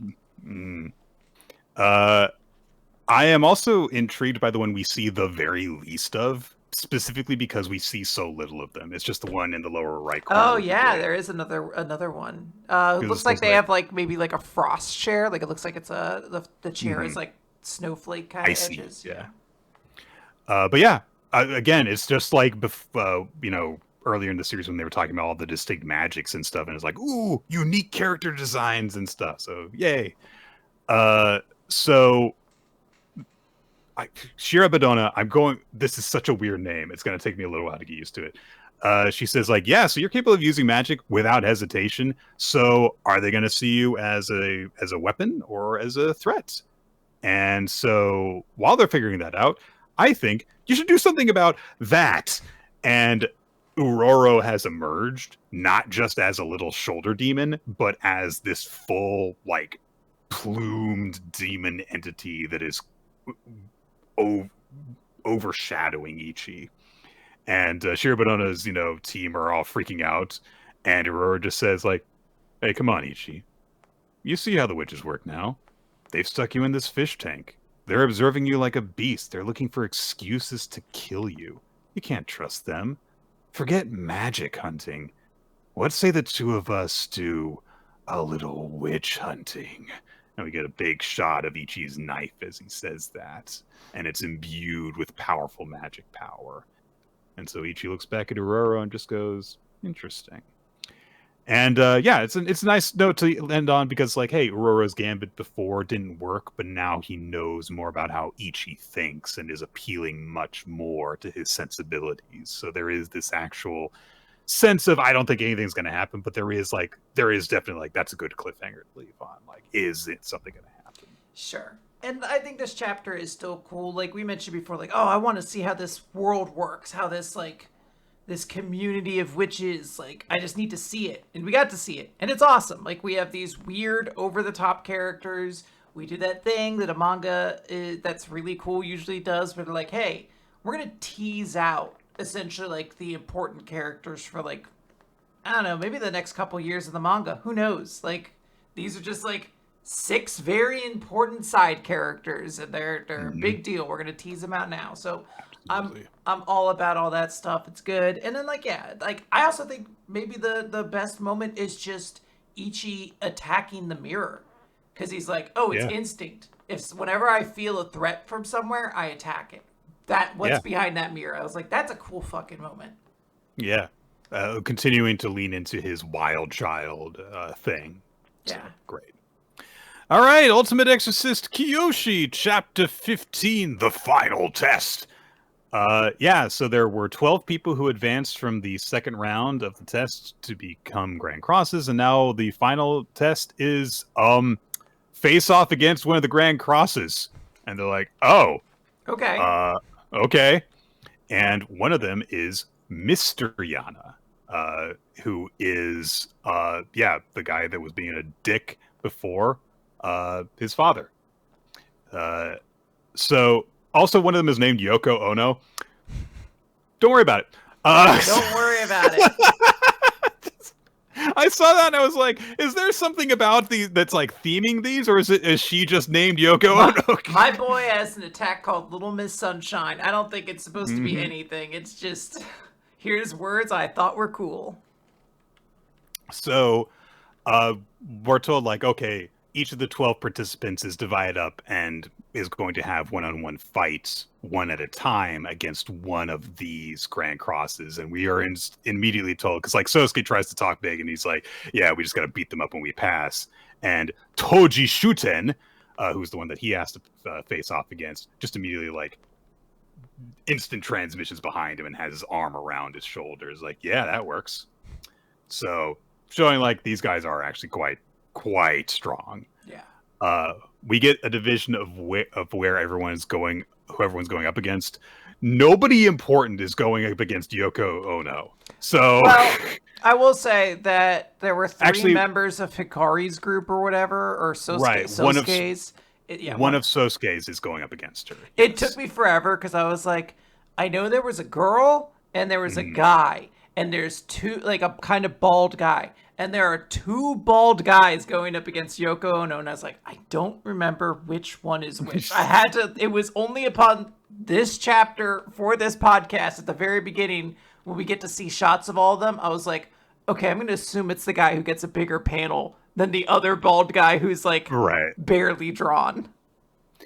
So Sosuke's teammate, the female one, she shows up that she's got this armament on her legs. She dashes in and does this axe kick right off the bat against Toji Shuten, who also Sosuke is going to fight against, and he blocks it with one finger and her armament cracks. So that's probably a bad thing.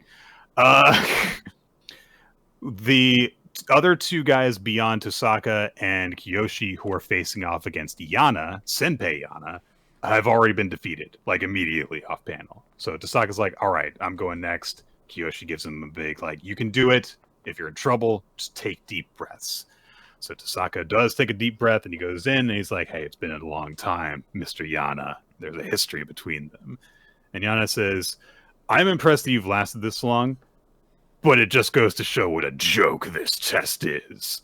And also, he's just full-on douche mode. He's talking bad about his own flesh and blood, like, that failure couldn't make it this far, talking shit to him. And so he says, I've heard that right now you're director of some branch in the countryside, which suits your standing.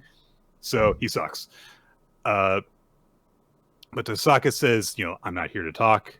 I'm going to become a Grand Cross. And so he summons a lightsaber, charges in. Yana summons these big thorny vines, which he has to hack his way through. Tosaka summons Cook, who blasts away at Yana with this kind of wave of wind from his flappy wings. It's a distraction so that Tosaka can go after him from behind. But Yana summons like a beam of light or a seed or something that knocks the sword out of Tosaka's hands before he can get him. But Tosaka says, I'm not done yet. And this is so crazy. Cook grabs onto his extended arm and Yana summons a bunch of vines around him to crush him. They fully surround him and he disappears. And then Tosaka cuts through them and says, he isn't just some bird. He's Cook, the Exorcist bird, as Cook has gone into obliterator mode. Like partially bonded with Tosaka, and his fin has grown into a massive blade. And he immediately is like, I'm going full throttle. I can only do this for 1 minute.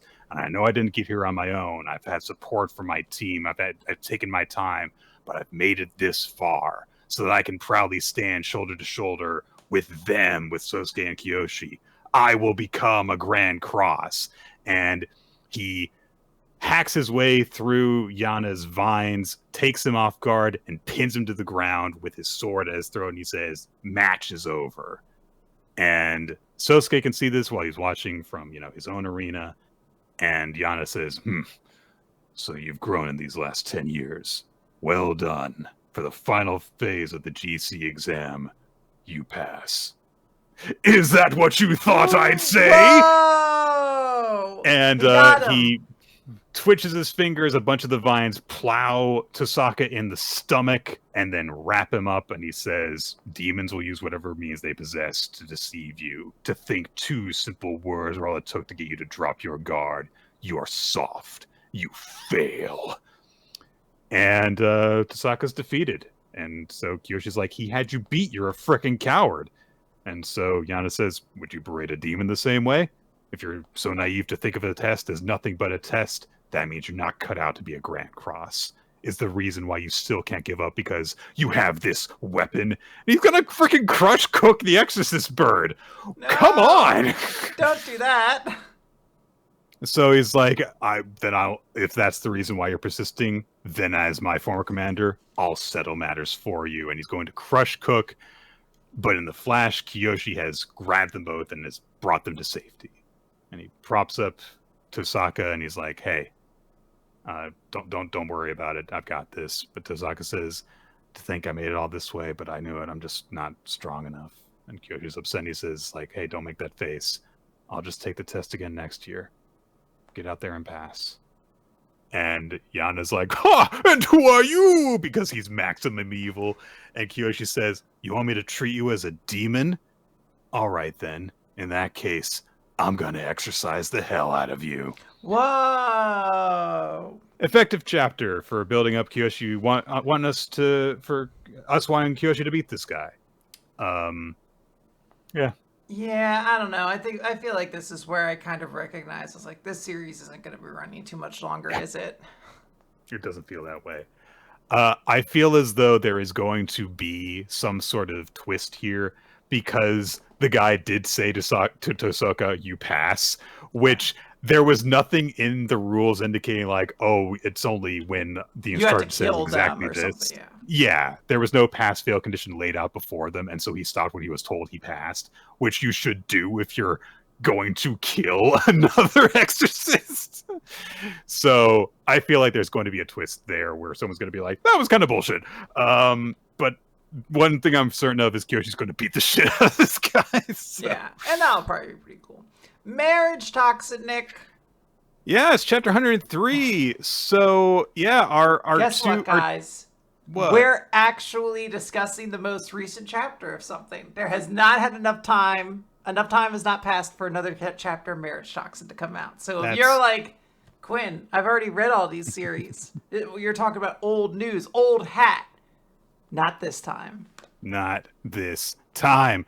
So yeah, it's Arashiyama and Himekawa are teaming up together to steal stuff, and so they're going to go after the Solid Gold Crew cut bust, and they sneak through the air vents. Himekawa lowers down while Arashiyama is holding her rope, goes for the bust, and while she's doing so, she thinks about the old woman who gave her this job, and she just says like, "Yeah, one day, dangerous Takarazuka just smashed through our window." It's so funny because you just see it from far away as this dude swinging his feet in just to be like, "Woo!" And he's just talking to the bus saying, "I'm here to save you. The screens are precious treasures. You need to be in my museum. It's saying to me, oh, don't leave me with this here crusty old hag. It says it wants me to bring this treasure to my museum." I don't say. He's just such an asshole. He's only a couple levels away from being Hambone Jackson. He is really, really close to it. If Hambone Jackson were like 250% more evil, he would be this guy. I can't really go get up on them there lofts you have there, but I do hear she got a bus that could definitely be used in my museum. If you reckon to just toss that over here. What's wild about this isn't the moment that Takarazuka steals the bust from this woman. He says, "Let me have this," after smashing through the window. He leaves through the door after destroying her windows. And then a few days later, she comes home. Her place has been ransacked, just completely turned over. There's one bit missing here in all of this. There should be broken glass on the ground to show that he came in through the window again. What we don't see is that there's a canvas over the window because it hasn't been repaired yet. He broke through the other side of the window this time. So, yeah, like she couldn't find it, and the authorities were like, "Oh yeah, we're looking for it," but she never got any updates. And then one day, she's just an old woman who's lost her husband, lost a memento of her husband, so she's just watching TV in a daze. And then Takarazuka's program comes on, and he goes, "Shut up, everybody! I can hear it. It's close. The treasure is here." And they dig under 3 inches of dirt. Yeah, this thing, if you put all of the dirt on it, the nose would still stick out of the dirt. There's no way that this makes sense. Also, this is like clearly a bust of someone very recent. Specific. And he takes the bust down and is like, "Oh, I'm so glad I found you. You must have been so lonely." And kisses the bust. He is cucking this woman on live television. This awful man. Oh my god. So, go cut ahead to when she was giving this mission to Himikawa and is begging, like, please bring my husband back to me. This poor woman. So Himikawa and the president's like, it's okay. You don't have to cry anymore. And she sees the bust crying because the spirit of this woman's husband has been separated from her. Takes it back up and says, I'm going to bring you to your rightful owner. Goes through the air vent. And she's thinking to herself, like, this feels like it went really, really easily. This was easy. But like Arashiyama's like, do, had a good time, do. But Himikawa notices this and she's like, you seem like really happy. Why is that? And Arashiyama's like, well, nothing in particular happened. It's just that I've always been the one receiving help from people. And I'm just happy that I get to work with you as a specialist and be a step closer to the person that I told you about. And yeah, Himikawa's like, all right, awesome. Let me treat you to a drink at home because we can't afford to go to a bar. I'm broke. So they go home and they're like, all right, all we got to do is just bring this to the owner afterwards. And so Himikawa, is approaching Arashiyama and she's like, hey, I got to ask you something. And then Arashiyama says, what is it? Are you asking me out on a date? Totally. All right. And Himikawa's like, stop teasing me. I don't know if she was. Yeah, she might have been, So she says, like, do you want to come with me and return the statue? And she's like really nervous about asking it, but she like glances at Arashiyama and she's like, I was really hoping you would ask me that. I'm just like, yeah, let's do it. That sounds fun. And then she just flomps her. I would say she glomps her, but the sound effect clearly says flomp. So she flomps her. Yeah. This is how gals act, This is what they do. In front of the golden crew cut bust, guys. It can watch you. It's facing them. Yeah, it's giving them a show. We know it can see. It can cry. It can also get horny. Yes.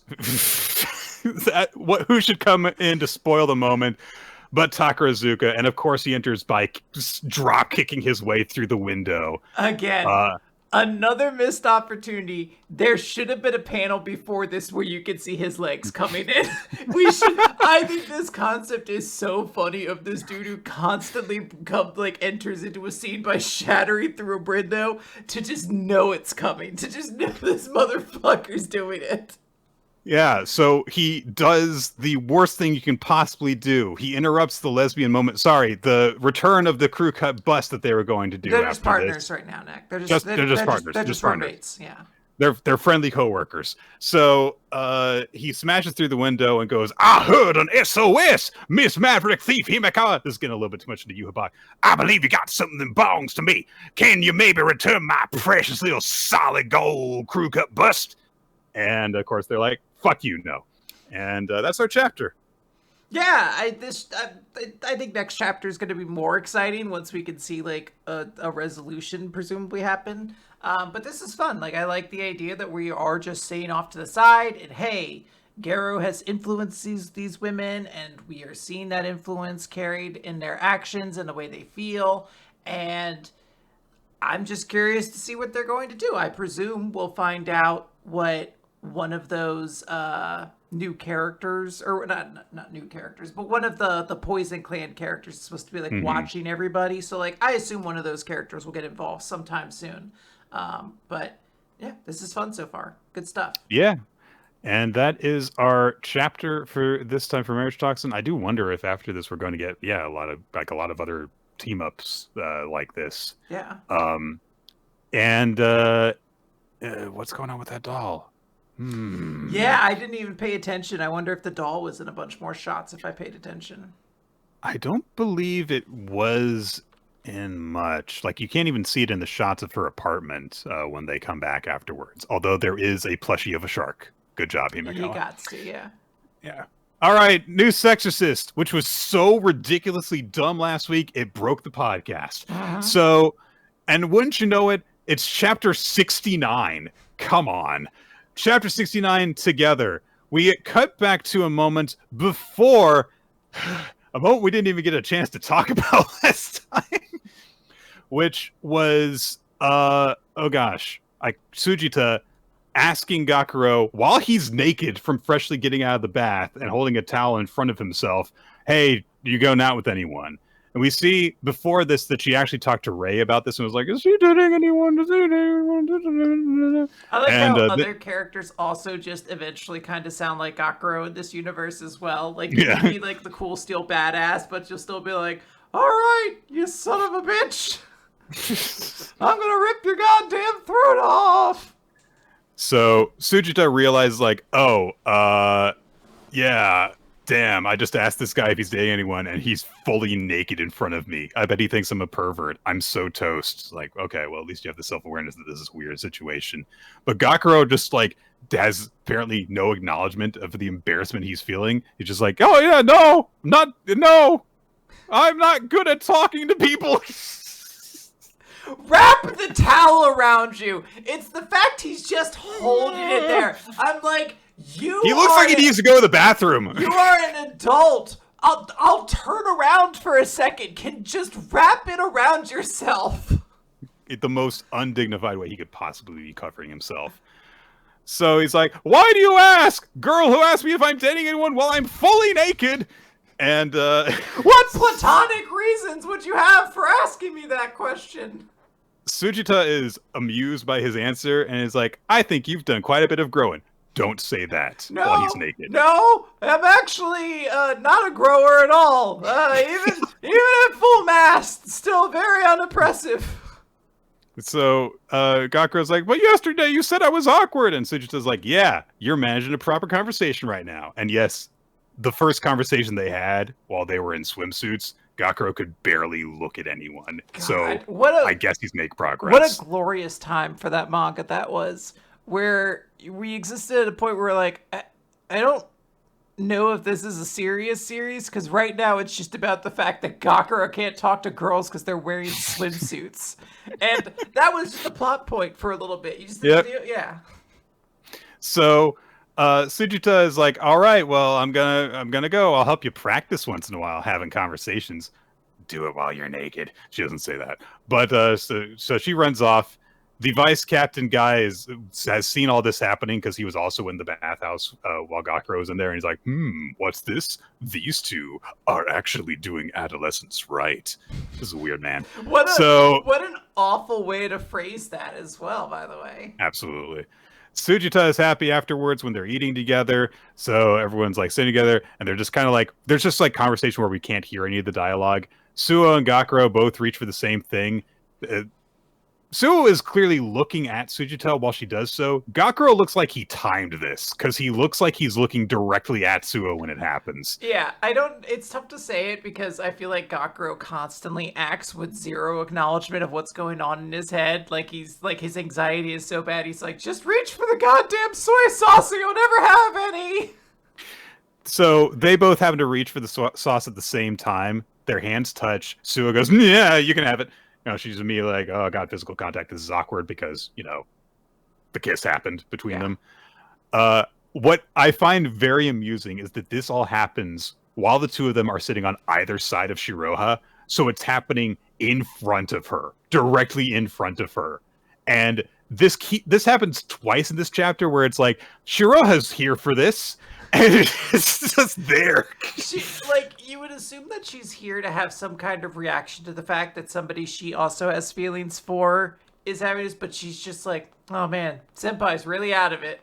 And you're like, that's it? That's your only thought in this situation? Yep.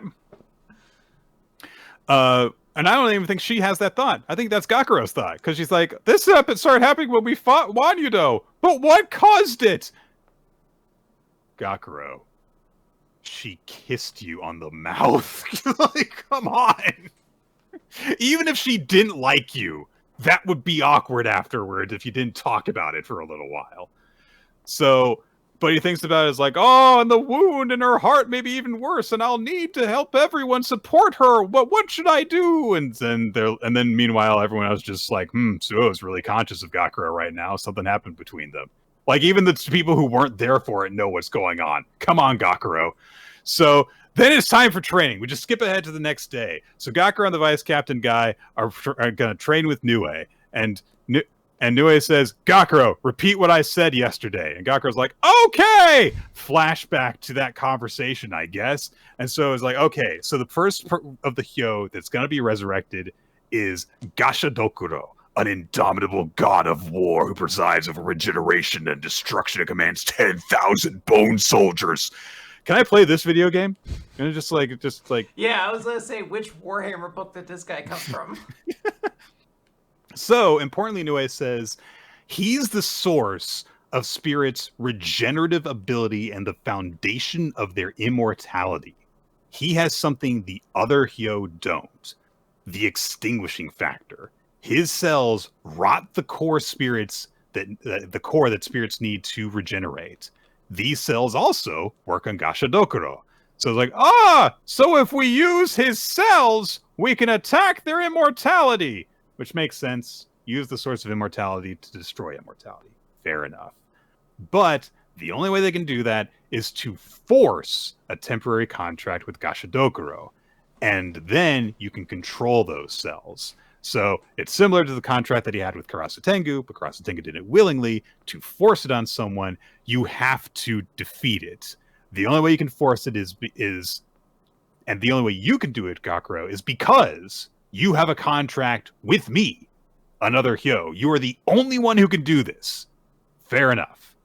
So she says, to do it, you have to try and capture my back and plant your hollow weapon in my spine. The two of you will work together to do this. By the time you can do it to me, you should have most of the power you'll need to do it to Gashadokuro. Apparently, Gakuro said all of this off screen in the present because Nue says, yes, that's it. So you recalled everything, including the back and forwards we exchanged. Vice Captain guy bows before they engage in sparring, just to highlight that he is a very proper guy when he's not being really nosy about their personal lives and their love lives. So Nue summons her Xenoblade for their sparring session, and Gakuro is like, oh, she drew it! And so they engage in battle, and Nue is like, okay, I didn't get a chance to see what the Vice Captain could do last time. So now show me the skill that let you rise to special rank with a hollow weapon that has no combat power. And so he does so, and he says to Gakuro, you have shown me your springtime of youth, and this is my thanks. Watch and learn without reserve. And so we're gonna see this. The chapter's done then, right? Yeah, he's gonna reveal his weapon. It's gonna be all cool, and I'm gonna turn the page, and oh, that's not what happens. Oh, so, we're in the bathhouse. The girls' side this time, and they're just all wandering around and being, doing the thing that girls do, which is, like putting their hands on each other's naked bodies when they're in the bath. And so Sujita goes. Certain kind of girl does. Well, yeah. I mean every kind of girl, according to manga. Also, Shiroha is just there. She is just there when this happens. Sujita goes over to Suo and makes the excuse of like, hey, let me wash your back. And it's just so that she can actually go and be like, hey, do you like Gakuro? Do you? Yes. And Suo says, boy, Gakuro really pisses me off. It's like, you and me both, Suo. So that's it. That's the chapter. What a weird sandwich this is. Just like harem bullshit, then background and some cool visuals to show how serious Gashadokuro is, a prelude to fighting, and then fan service. It feels like it should be notable that the chapter does end on this as opposed to the cool sword reveal. Like, this really does have to be what is driving the large majority of the interest in this series. Is like, yeah, but what are the girls saying to each other? Like, what do the girls think? What is the harem doing? So, no, it sucks. I don't know. I was going to try to be nice, but this thing sucked, and I hope next chapter is better. It won't be a funny number, though. We only get that once. Akane-Banashi time, though. Yeah, story 129. Is this Rakugo? Is this a butterfly? Mm-hmm. So that's not the meme. I did the inverse of it. So we get a shot of some kids chasing each other through the street, and then cut to Shiguma in silhouette relaying Shiguma's art to Akane. And when it concludes, he just says, "What do you think?" And Akane says, "Is this Rakugo?" And Shiguma smirks to himself and he's like, "I wondered the same thing when I first heard it. Shiguma's art is fundamentally different from other stories. Do you understand now why it's unfinished? What I have just taught you is merely the framework, and how you choose to fill it in will depend on the path you travel as a Futatsume." And so Akane asks, like, "How did you perform this story?" And we cut to a shot of the previous Shiguma performing. And he says, "I already heard the previous Shiguma's art. I can't deliver anything that lives up to it. And I didn't think myself worthy to challenge it. And eventually, I lost the right to perform it at all. This wouldn't have happened with Isho Anisan, I expect." So Akane's like, what do you mean?" And Shiguma says, "He wasn't allowed to learn Shiguma's art. And that's why he chases it, why he pines for it. It will be the means by which you can win his acceptance." Well, that's a big deal. But he also says, like, "Hey, I know you're motivated, but this is going to be a really long and treacherous path." But Akane says, "Well, the same's true for you." And she bows deeply to him and says, "I humbly ask for your wisdom and forbearance in the long days ahead." And then she kind of chuckles at him and he smiles fondly. He's like, "Aw, what a nice bond they have." So Shiguma says, "You need to work on your overall ability. At the time I learned this story, the previous Shiguma told me to master 3 stories to the point that they could be called my specialties." And he starts to go on, but the doorbell rings. And I love the expression that Akane is making in this shot. It's so simple and silly. A delivery has arrived at the door, and Shiguma's like, "Oh boy, the plastic model of Kumamoto Castle." So adorable. So he gets up and he's like, "All right." And so Akane is like, I'll get this. But her legs have fallen asleep while she's been listening to the story. So she collapses and she was like, "All right, I'll go and get it." And Akane is like, "This doesn't happen when I'm performing, but that's because like I'm jostling around when it happens. I'm still circulating blood flow and stuff. But I was just sitting here listening." So she does think a bit about, what she was asked, like when she was first really getting into this 2.5 years ago. And she's like, "I'm going to be a Shinichi of the Arakawa school." And she's like, "It's been 2.5 years and finally it's starting the path to Shinichi." And then the doorbell rings again. And kind of like, "What the hell's going on? Why is it ringing again?" And she walks to the door and she's like, why is Master getting so many deliveries?" And it's probably just buying so much stuff. He's got so many hobbies. And then she comes through the door and she comes across Shiguma, who has collapsed on the floor. And that's the chapter. We leave off on that note of Shiguma, who's, it's like kind of old enough to be Akane's grandfather. He's just collapsed. What's going on? Yeah, it's going to be very, very scary. But we shall see. Unfortunately, big cliffhanger. We're going to have to wait till next week, Nick. Even though the answer visibly available to me, I could just click a button and I'd be able to see it. What's this say? Chapter 130 available. Okay. Must be a fan edit. They're putting those up now. Yay, Nick, we're going to wrap this up with One Piece chapter 1128 RPG. We also get a 2-page color spread with the Straw Hats on it. Everyone looks good. I thought that was Nami at first with the black wig on. It's kind of her expression. Well, also she's got like the witch cat kind of vibe to her as well. So I was like, oh yeah, she'll be the focal point in that. And no, she's riding a motorcycle brute with Frankie. Yep, she is very small next to him. Yeah, she's hanging out with her weird uncle. Yeah, and Zoro is not riding a broom. He's just holding it like a sword while he's perched on the snout of a dragon. Yeah, and Junpei's just relaxing. Everyone's having a good time. So we open the chapter. The Straw Hats are inside this like Lego village thing. They're very, very confused. And basically everyone's kind of just talking things through. Zoro's like, oh yeah, I woke up on the other side of town. and then like I heard noise and came over to Luffy finishing off this huge rabbit. And Usopp is yelled at because they're like, Luffy's like, you could have beaten that cat lion. And he's like, it ate me. I was freaking out. It woke me up by eating these. So Usopp gives his theory where he's like, look, these are Elbaf warrior clothes, but there's no way that Elbaf, the land of the giants, would have clothes our size. Very thorough department stores. Yeah. So Nami's like, wait, are you saying that this is Elbath and we've been turned into giants? Because that's really hard to believe.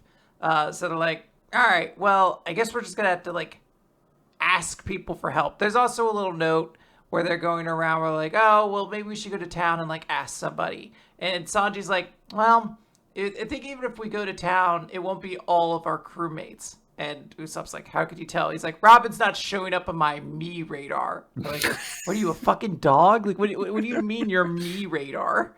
But Luffy just hears adventure, and he's so excited at this point. So officially, I think we need to make sure whenever we're listing Sanji's techniques and abilities on any official site, it's got to be like, also has the ability to detect the female members of the Straw Hat crew just also, intrinsically. Yeah, he's basically like Professor X, where like every so often he could just be like, Nami, she's hungry. I can feel it. I gotta go to her.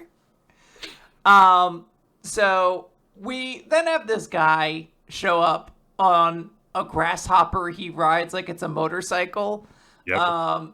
He's very cool. He has a very cool tattoo.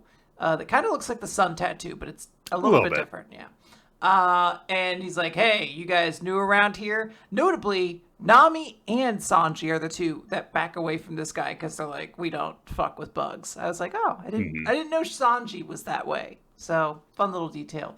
And he's like, hey, you're asking me a whole lot of questions, and I don't have time to answer them all, but everything here belongs to the sun god. And I serve the guy who rules Big Steam Castle, Master Iscat. And they're like, oh, there's somebody who's there? He's like, no, it's a cat who owns it. He's the master of the place. And Luffy tries to say something, and it immediately, like, hand clamped over the mouth. We see Nami right there, who's like, everybody is just, like, kind of awkwardly trying to not address this as this guy's like, well, anyway, I should get going. I'm sure the needle god hedgehog is looking for its food. And the rabbit god was found burned to death. So if you're hungry, you should go to town for some food. Oh, yeah. We wouldn't know anything about any of that. Yeah, don't worry. You'll find that needle god. He's definitely hungry. Luffy definitely didn't eat any of these gods. So... Grasshopper guy's like, oh, and let me give you a warning. You must never venture in the opposite direction from the castle. The sun god's temple is there, and it is guarded by vicious soldiers. No one has ever approached the temple and returned alive to speak of it. And Nami's like, no, you fool, because that's all Luffy needs to be like, adventure, and he's off. He's running at that point. Nami gives like a cute little apology. Luffy was listening to this conversation half-heartedly while he was thinking about having pirate adventures in the background, and then he heard those two things align, and he had to take action. I do connect with that feeling of Luffy, where it's just like, damn. All right, we do get to have pirate adventures. Fuck this shit then. There we go. Nami is like a cute apology, but in my mind, I think is her also saying like, sorry, we ain't your god. And Luffy is just so excited for adventure. There's a quick joke about Zoro being like, vicious soldiers, and Sanji chastising him. He's like, you're feeding the stupidity of Luffy. You can't do this. Sanji of all people. You should know better. Sanji of all people scolding someone for stupid behavior, as if the first time these guys got together, he didn't nearly suffer fatal blood loss because he nosebleeded over mermaids. I just like that he's like, Luffy, we all recognize he's a dumb idiot who's going to do this, but you should know better. Like, it was like when You're choosing to be this way. I remember as a kid, my mom gave me a little bit of, like, she gave me a card, and she was like, hey, get Quinn's glasses. And I was pretty young, so my older sister went with me. And they asked at the time, they were like, okay, and would you like reflective lenses or something like that? And I was like, or transition lenses. I was like, yeah, sure, why not? And my mom afterwards was like, why is this so expensive? And I was like, oh, because I got the transition lenses. And my mom was like, this is a stupid child. I didn't expect them to know better. You were the adult. She started yelling at my sister. She's like, you were the adult. You should have stopped this. Yeah. When you have someone who's... Yeah, at a certain level, you learn to, like, go up the chain in order to scold people. Yeah, so good stuff there. Luffy is running. He is getting closer. He's like, huh, there's another castle over there. Looks kind of just like the one we were there. Oh, and there's someone running this way who's wearing Elbaf clothing. All right, well, I'll just jump over them. And he runs straight into this mirror. And immediately, of course, because it's a mirror, it starts cracking. These poor citizens to this place are just like, what is happening? Our reality... The sky is falling! It's sundering. But this glass that is shattered falls apart, and we can see that there is a door on the other side of it with, like, a fence. And they were like, oh my god, this was a one-way mirror, wasn't it, basically? Like, all this stuff that's going on. We're basically just pets in an enormous cage, because this is a giant-sized room. There's a voice, though, calling. It's like, hey, are you guys there? Can you come save me? And it's Chopper. He's very excited that they came and saved him. Nami is cuddling him, and it's just like, oh, it's okay. You're safe. You can cry now. And Usopp's like, you were crying earlier today. But there is, like, the note of Sanji being like, oh, like, I guess, like, this is what, like, the kingdom is made of all these blocks. So when we roasted that rabbit, I was kind of like, there's a nasty synthetic resin smell going along with it. So kind of makes sense. I'm like, wait, was this rabbit even good to eat? Did you guys eat a god? And you were like, this sucks. Yep. They note that the mirror's see-through, so there is a quick joke of Sanji being like, I will clean the women's cabin next. And she's like, no, don't. Fuck you. You don't get to do that. She does. I think she kicks him in the head. I think that's her boot. There is a sound effect of crack, so I think Sanji is dead, actually. So they're like, all right, so some some giant with poor taste was like, I'm going to build a kingdom out of blocks, and then I'm just going to put a bunch of people in it. Like, I'm just going to put a bunch of people and animals in it, and I guess see what happens. It's basically like a creepy dollhouse, essentially. And they're like, well, we don't know that for certain. Really, all we know is that a giant did this, and we want to get outside. But we should probably try to, like, we don't want to, like, cause more problems that we already have. So let's try not to, like, don't go starting any fights, Luffy. And there's a great one where Luffy's like, okay, but can I at least beat this one up? As there's a giant snake hissing and, like, looking at them. But also, Luffy's already jumping in, like, Superman punch pose. So my boy wasn't really asking for permission to do Hey, guys, can I beat this one up? Yeah. There's also some mice and a raven that are all seemingly working for the same person, who then approaches, wearing boots with a big heel because they're very tall. And this sun god, quote unquote, hears the ruckus going on. We hear the dialogue that just says, like, hey, can you guys stop playing around? Oh no, why is there a fire spreading? And this guy opens the door to his workshop on fire. And Luffy punching out all of his helpers, lieutenants. I don't fucking know. It's very funny to me. Luffy, like, seemingly kind of casually goes Gear 5. It makes sense. This person is throwing themselves up as the sun god. So it makes sense for, like, something more accurate to the sun god to be used. Luffy doesn't realize that irony, though. So it's truly just Luffy being like, that's a big snake. I'm going to have to use all of my power to take it out. But they're like, all right, well, we're gonna have to escape now. So they all get out of this building before the sun god can attack them. And they're like, all right, well, hey, there's that big cat. Let's ride on the big cat, basically, to get out of here. We're just gonna go in the other direction. And Sun God's coming after them. This giant is right after him. He's like, how dare you bring ruin upon my kingdom? And all of the citizens are horrified because oh god, the Sun God's pissed. Yeah, their god is physically there to bring vengeance upon them all. Yep. So the figure's face is totally covered, which seems like it's going to be a big deal when they are unmasked in some form or another. This is a fun chapter, just in terms of like wackiness is happening. The Straw Hats are causing chaos wherever they go. It's nice to know that if it were Luffy in Truman Show, he would have broken out of that shit in about 10 minutes. Yeah. He was like, what if I run really far that way? Bam. Just, well, I'm out in the real world, I guess. Yeah. And there's some cute jokes here and there, and I really, really love the grasshopper motorcycle. I love the face that it's making when it shows up. It's just like, hey, I'm a grasshopper motorcycle. Vroom, vroom. Yeah, I like it. I'm curious who's going to be underneath the mask, because there's not really a bunch of characters we don't know yet from this. Like, there's Loki, who's been mentioned, and then Saul, and this doesn't look like Saul, so I don't know who this is going to be. But I'm curious to see. So we'll see what happens next time. Absolutely. This was fun. Let's wrap the show up now. It's favorite chapter and MVP time. Yes. I'm going to do this quick. My favorite chapter this week, I think, is going to be Ichi the Witch. I really thought that the characters they introduced was super cool. I love the moment with the mirror. That stuff was awesome. And my favorite character was Hyuse from World Trigger. It has to be. I mean, he had such an amazing speech. It's not even a speech. It's just like a lesson. Like a fucking lesson plan about why you suck. And this guy just had to watch it. And that's pretty amazing. Yeah, there's a lot of different choices we could go with here. There were a lot of good chapters this week, honestly.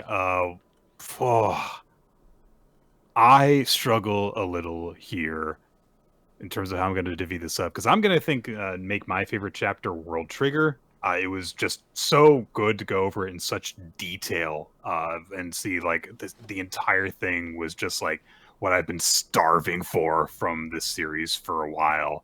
Really, really in depth. And just straight up, like, this is the character's flaw. And it was nice to see that. And also just to, like, explore, like, an entire philosophy towards self-improvement as well. It was just really interesting to hear Hughes explain this stuff. My character of the week, my MVP, oh, God. I think I'm going to make it... There's so many good choices, but I will go with Shira Bedona because she made a very, very good impression and was very goofy. All right. But the audience, by the way, agreed with Ichi the Witch and Hyuse from World Trigger, but there were... I'm sorry. No, I didn't mean that to interrupt to be like, well, actually, Nick, no, you are right. There were a lot of really good picks, so... Julia had a good chapter this week for Undead Unluck. The whole thing between Kiyosaki and Ayame, Rokuro and Hyuse, of course, even Kinpa in Astro Royale, at least had stuff going on. Whole thing going on with Hima-Ten and the guy from Kiyoshi, I think could have been an option. Yeah. So a lot of good manga this week, and it was nice to be able to talk about it before we talk about this actual manga week. Which we will do at our regular time, hopefully on Wednesday, pending if there is any other like unforeseen circumstances. Knock on wood. So, guys, thank you all for joining us at this special time of Weekly Manga Recap. We will be back this Wednesday, twitch.tv/RoloT, Wednesday, sometime around 7:30 Eastern, to stay updated on when we go live. Join us on our Discord, which will be linked wherever this gets posted. You can check out our past episodes in audio form on twitch.tv, not twitch.tv, that's where we broadcast from, on weeklymangarecap.podbean.com, as well as on iTunes and Spotify. Video versions are available on youtube.com/weeklymangarecap. The YouTube version has an opening sequence by Malajack Stillitz and Winslow Cheddar. Thank you guys for making that for us. And occasionally also has title card artwork made by, Steve Man. I almost blanked. Steve Man, check out his art by just searching for Steve Man Art. It's posted in a whole bunch of different places. There's also a Google Doc, which will be available through the Discord page. You can go on there, put a vote in for who you think was the MVP or your favorite chapter on the weekly page. and also make recommendations for a series for us to recommend. We're in the middle of Halloween month. Didn't have anything this week because I didn't have a lot of opportunities to read manga while I was running from a cyclone. So do that, leave a recommendation, make your voice heard, and just hang out with the community and stuff. Thank you guys so much for joining us at this special time. And also, if you want to contribute to the show a little bit financially, we have bonus episodes available on patreon.com/weekly manga recap. We just had an episode go up where I explained to Nick about some of the early years of the Chris Claremont era of X-Men, and we have a lot of good discussions there. I'm almost ready to do another one of those episodes. I'm almost considering the idea of, like, do I just start creating, like, a separate feed that's those episodes? I don't want every bonus pod to have to be one of those, but I'm at a point where I'm like, oh, I have so much New Mutant stuff to tell Nick about. I'm about to start X Factor. Nice. So that's going on as well there, and we will check you guys out next time. Thank you all for joining us. Yeah. Hey, we didn't mention it, guys, but, you know, as another little plea, and this is more of a personal one for me, if you guys are out there, and we have a lot of really, like, vast skill sets amongst our community. If you ever out there create something, put a math problem in it. Little math problem somewhere in the corner for Nick to solve. And apparently, he's real smart, so don't put one of your stupid ones that's super solvable. I didn't say I was smart. You just gave me a 60 divided by 12 problem. And he did it so easily. He had no issue. I just memorized flashcards when I was young, Quinn. That's all I did. Okay. Well, you know 12 so much. What happens to 12 when you times it 130 times? Well, that's 30 times 12, which is 360, plus 1,000 times 12, which or 100 times 12, which is 1,200. So it would be 1,560. And now what happens when you put a couple X's in there, huh? Well, then it becomes an algebra equation. And don't you feel stupid now? No. Oh. Wait, should I feel stupid now? No. Oh. Well, I don't know how to feel then. I don't know how to feel if nobody's supposed to feel stupid. I don't know how to feel if I'm not supposed to be making fun of someone else or being made fun of. I don't... Quinn, we can figure this out if we convert this to a math formula. You see, if we put in an independent variable that has to deal with the level of stupid, then we can put in a dependent variable, which will be the level of what you're supposed to feel, your emotional state, if you will. So when do I put a sine in there, or a cosine? So a cosine tan... What is it? Sine, cosine, and tangent. Yeah, when do those go in there? I will reveal this. I don't remember trigonometry very well. So there we go. Because it didn't come up after 1 year of doing it. Oh my gosh. Okay, that's gonna do it. Bye, everybody.